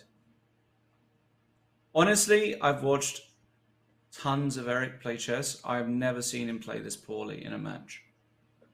I've seen him blunder stuff and whatever, but just to play such lackluster chess, it's really disappointing. I think he's disappointed for himself. Yeah, this is not what he wanted. He had some good moments in game 1 with the black pieces. He was able to neutralize quite nicely. But yeah, it never felt like he was the one who could play his style. This whole match has been linear style. I think that's how I would sum it up. Yeah. He was playing on his opponent's turf, and Lenier is now looking to finish this match off. He goes knight to e6, great move, knight d4, knight g5. Your pawns are split on the king side. That's going to be a problem. So I think that it's -3. I wouldn't have expected that, but it does look very, very, very good for black. Yeah, I just -3 is actually basically. I think what the computer's saying is white has got 0 counterplay, long term, can't defend h3 and f3. Just gross position. Yeah, and you see the clock as well. Under a minute for Eric Hansen. He can't do anything, and Lenier here is just trying to figure out, how should I capitalize? I don't need to take any risks. I can make a draw, and that's the worst part for Eric. Is Lenier might win this game, and he probably would win the game if it were classical in this position, even just under normal circumstances. But he can just draw. If he sees a repetition at some point, he's taking it because that ends the match. Right.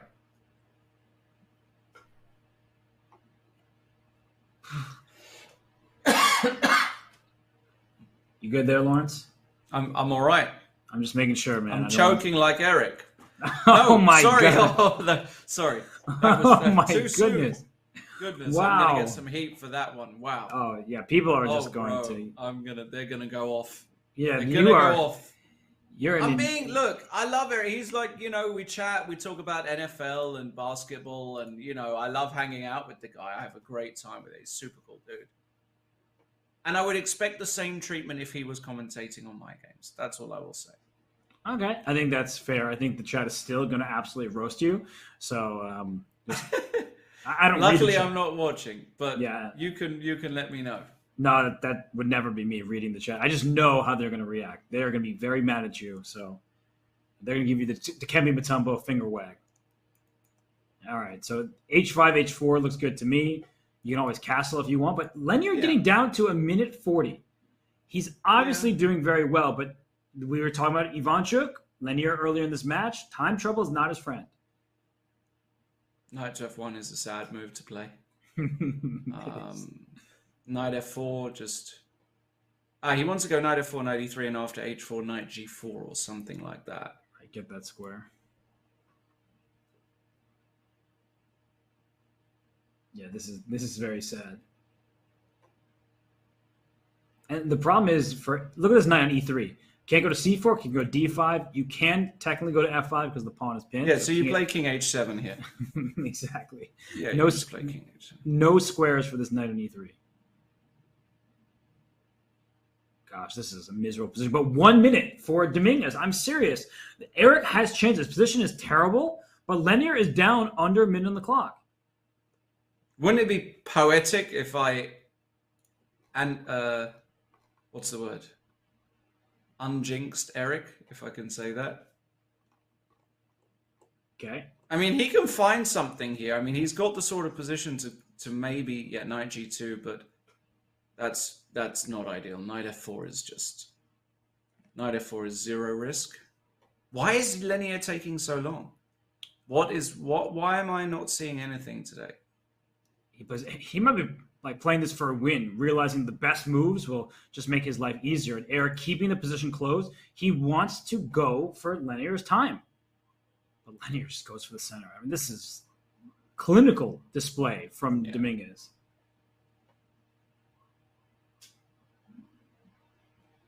Now D5. You have a new area to attack. You just double your rooks, open up the D file, and that should be decisive. Yeah, but good. We need 2. Rook D7, Rook D6. But taking his time, isn't he? He's really running the gauntlet. D4 is also good. Rook G1. There's still no real ideas for Eric's. And Knight F4. Yeah, take allows this A pawn to be a monster, right? So, Rook A8? Well, what he can wants White to really take do? and go A3 or what?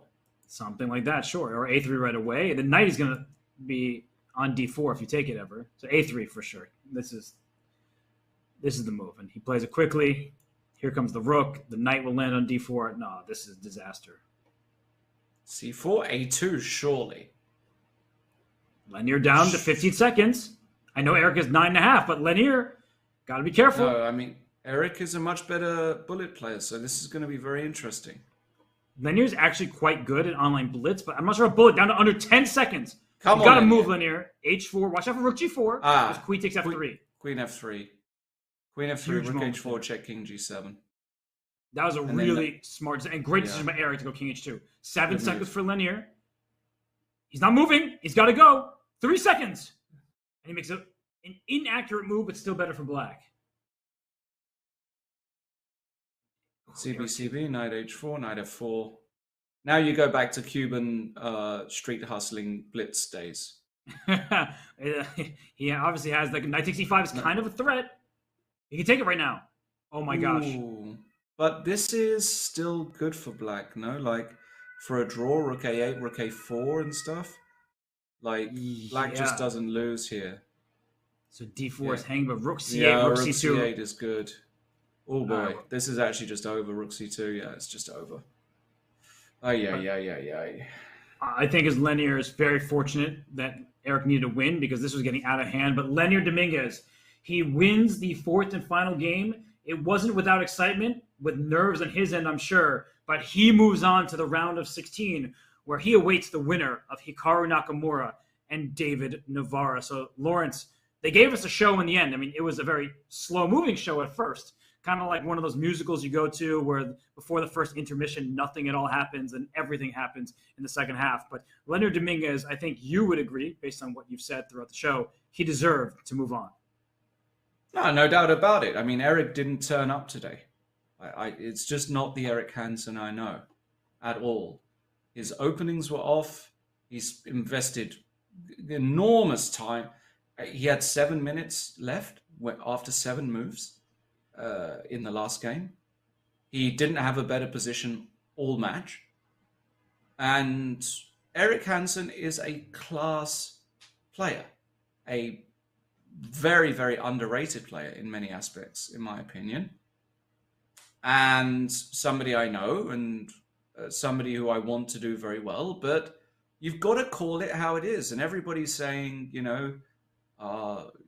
especially when you commentate, I like to call a spade a spade. I like to call it how it is.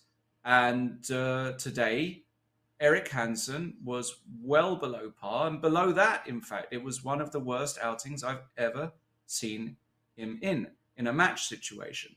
So I'm hoping there's an explanation. If he said, I went out with Aryan Tari last night and we hit some of the local student bars, fair enough. I want to see something because he just didn't put any pressure on Lenier. And of course, Lenier deserves to go through. It's not even a question. Well, I think the two higher-rated players in today's matches, Lenier Dominguez and Wesley, so they've earned their way through to the round of 16. It's not really up for debate. But why don't we take a look at Group A? Because Lenier, he has made it to the round of 16. That's a big payday. But he awaits the winner of Hikaru Nakamura and David Navarro. So I'm going to ask you, Lawrence, you're full of controversial statements and thoughts. Does David Navarro have any chance to take down Hikaru? No. I mean, any chance in the sense, of course, he has a chance because he's still a class player, but 4 matches in this format, Navarra very rarely plays online. Unless Hikaru has just a complete off day, I just don't see any other result there apart from Hikaru win, which will set up a Nakamura linear match, which will be very competitive. But I don't want to, overly jinx things. Of course, we've already seen lots of upsets in this tournament so far. So I'm looking forward to the matchup because David Navarra, very creative player, very interesting player to watch. His game against Radek Wojtaszek many years ago at this point, where that king ran all the way to the other side of the board. I move like 25. So yes, David Navarra full of creative play, but he'll have his hands full against Hikaru Nakamura. And in Group C, which is where Wesley-So resides, he is in the round of 16. And Jeffrey Zhang, Benjamin Bach, we're talking about this a little bit earlier, Lawrence, but now I want to hear your unfiltered thoughts. Who is going to face Wesley-So in the round of 16? I think Jeffrey has just got a little bit extra in this match. I can definitely see it going down to the wire, though. I can see Armageddon. I can see all kinds of stuff. This is not going to be a 3-0 whitewash like we've seen today. But I will go with Zhang. Just inherently the better player, the stronger player on paper, both classical and blitz, in my opinion. Of course, Bok did brilliantly to beat Grishchuk, but I think Jeffrey is just far too active at the moment, and that would leave us with 2 All-American clashes. Wow, that would be a lot of fun. Dominguez versus Nakamura, if that were to happen, and So versus Zhang, your predictions. I think Benjamin, he's in great form. He played an excellent match against Benjamin Bach against Alexander Grishchuk, where it was just a pretty balanced matchup through and through until the Armageddon, and he was able to survive and advance. So that will be exciting. But before any of that kind of stuff happens, we do have matches tomorrow. Friday, the Chess.com Global Championship will continue. And as you see here, Yanchist Duda against Wang Hao, Shakir Mamedyarov against Alexei Sarana, and that matchup we were just talking about. We have Jeffrey Zhang taking on Benjamin Bach. So you just mentioned the Group C matchup. Take me through Group B, Lawrence. Mamedyarov-Sarana, very, very interesting match. I will actually say that this is one of the games I actually penciled as an upset. I'm going to go with Alexei Sarana in this match. Very, very competent player online. He's already shown, I actually think he already caused a slight upset in this tournament. Young, enthusiastic, and Shak Mamedyarov, people who have been watching me commentate on other tournaments over the past few weeks have seen me be a bit, not critical of Shak, but a little bit underwhelmed with some of his performances. He's just not showing what I feel is his, absolute top potential, top form at the moment. I'm going with Sarana for the upset in this particular one. The other match is also extremely interesting. Duda against Wang Hao, but again, due to Wang Hao's lack of activity, Duda playing a bunch of online tournaments, Duda still being on paper the better player, I'm going to go with Duda for that particular matchup. I don't know your thoughts on that one, Daniel. Robert. Well, I'm a bit conflicted. No, you're all good. I'm a bit conflicted in some ways because I do think Alexei Sarana, I'm not even sure it's an upset at this point. Sarana is that good at rapid chess, and he's a great theoretician. He spots tactics, and he's an absolute shark when his opponent's in time trouble. You do not want to be facing him when you just seconds on your clock. He will make you pay. And then with Yanchist Duda, I would say he's, of course, the favorite, but he didn't seem that great in the Julius Baer Cup. He didn't make it through to the knockouts, a very tough tournament, so you can forgive him for that. But we are accustomed to seeing Yanchist Duda rate over 2,800 in FIDE Rapid. So it depends which Duda shows up. And for Wang Hao, we know how creative he can be. He did retire a few years back after the candidates tournament. He was very nervous. He had some health issues. I'm glad to see him back. He's playing a tournament in Azerbaijan, I believe, as we speak, Shusha Chess, which is a rapid and blitz event. So it's great to see him back on the board, but he is the underdog there. And I do agree that Jeffrey Zhang is the favorite, though Benjamin Bach, probably I'd give him 30, 35% in that matchup. So Wow, we've gone through it all today. We only had 2 matches, but they were excellent ones. Wesley-So, Dominguez are through, and that just leaves us to say a few final words. Lawrence, before I close the show, I'll give you some final thoughts.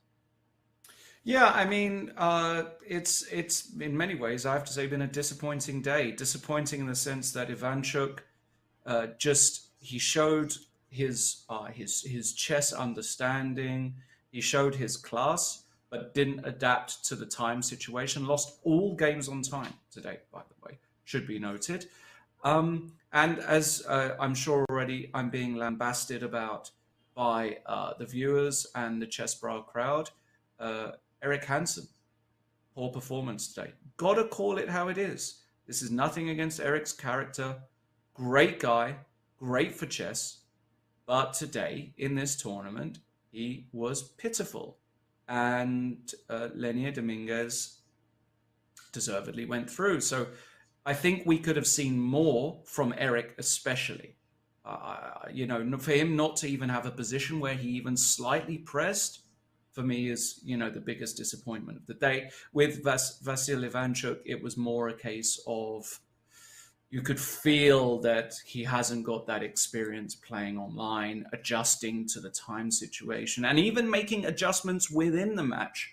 That is something we've seen over the years. Again, I hate to hark back to that candidates where you lose on time 5 times in the same tournament. You've got to think at some point, I've got to make an adjustment somewhere. That's actually where having helpers, coaches, mentors, managers, whatever it is, really makes a big difference, because you can have a sober conversation with somebody. In other sports, Robert, how many adjustments do they make? Tennis and football and everything else is, and I feel as though in chess there could be more of a use of that. But okay, that's my feeling. Maybe I'm being a little harsh, but I'll give the final words to you. Well, it's been a pleasure to commentate with you. You've been harping on routine, and I hope that everybody watching has made the Chess.com Global Championship part of their routine, because the action continues tomorrow. I want to thank everybody for tuning in, our producer Matt, who works so hard behind the scenes, and the whole Chess.com staff and the players. This tournament is not possible without them, so we say goodbye to Eric Hansen and Vasil Ivanchuk. In this event, we will see more from them. Dominguez, Wesley-So, deserved winners heading to the round of 16. So please come back tomorrow for more of the Chess.com Global Championship. See you then.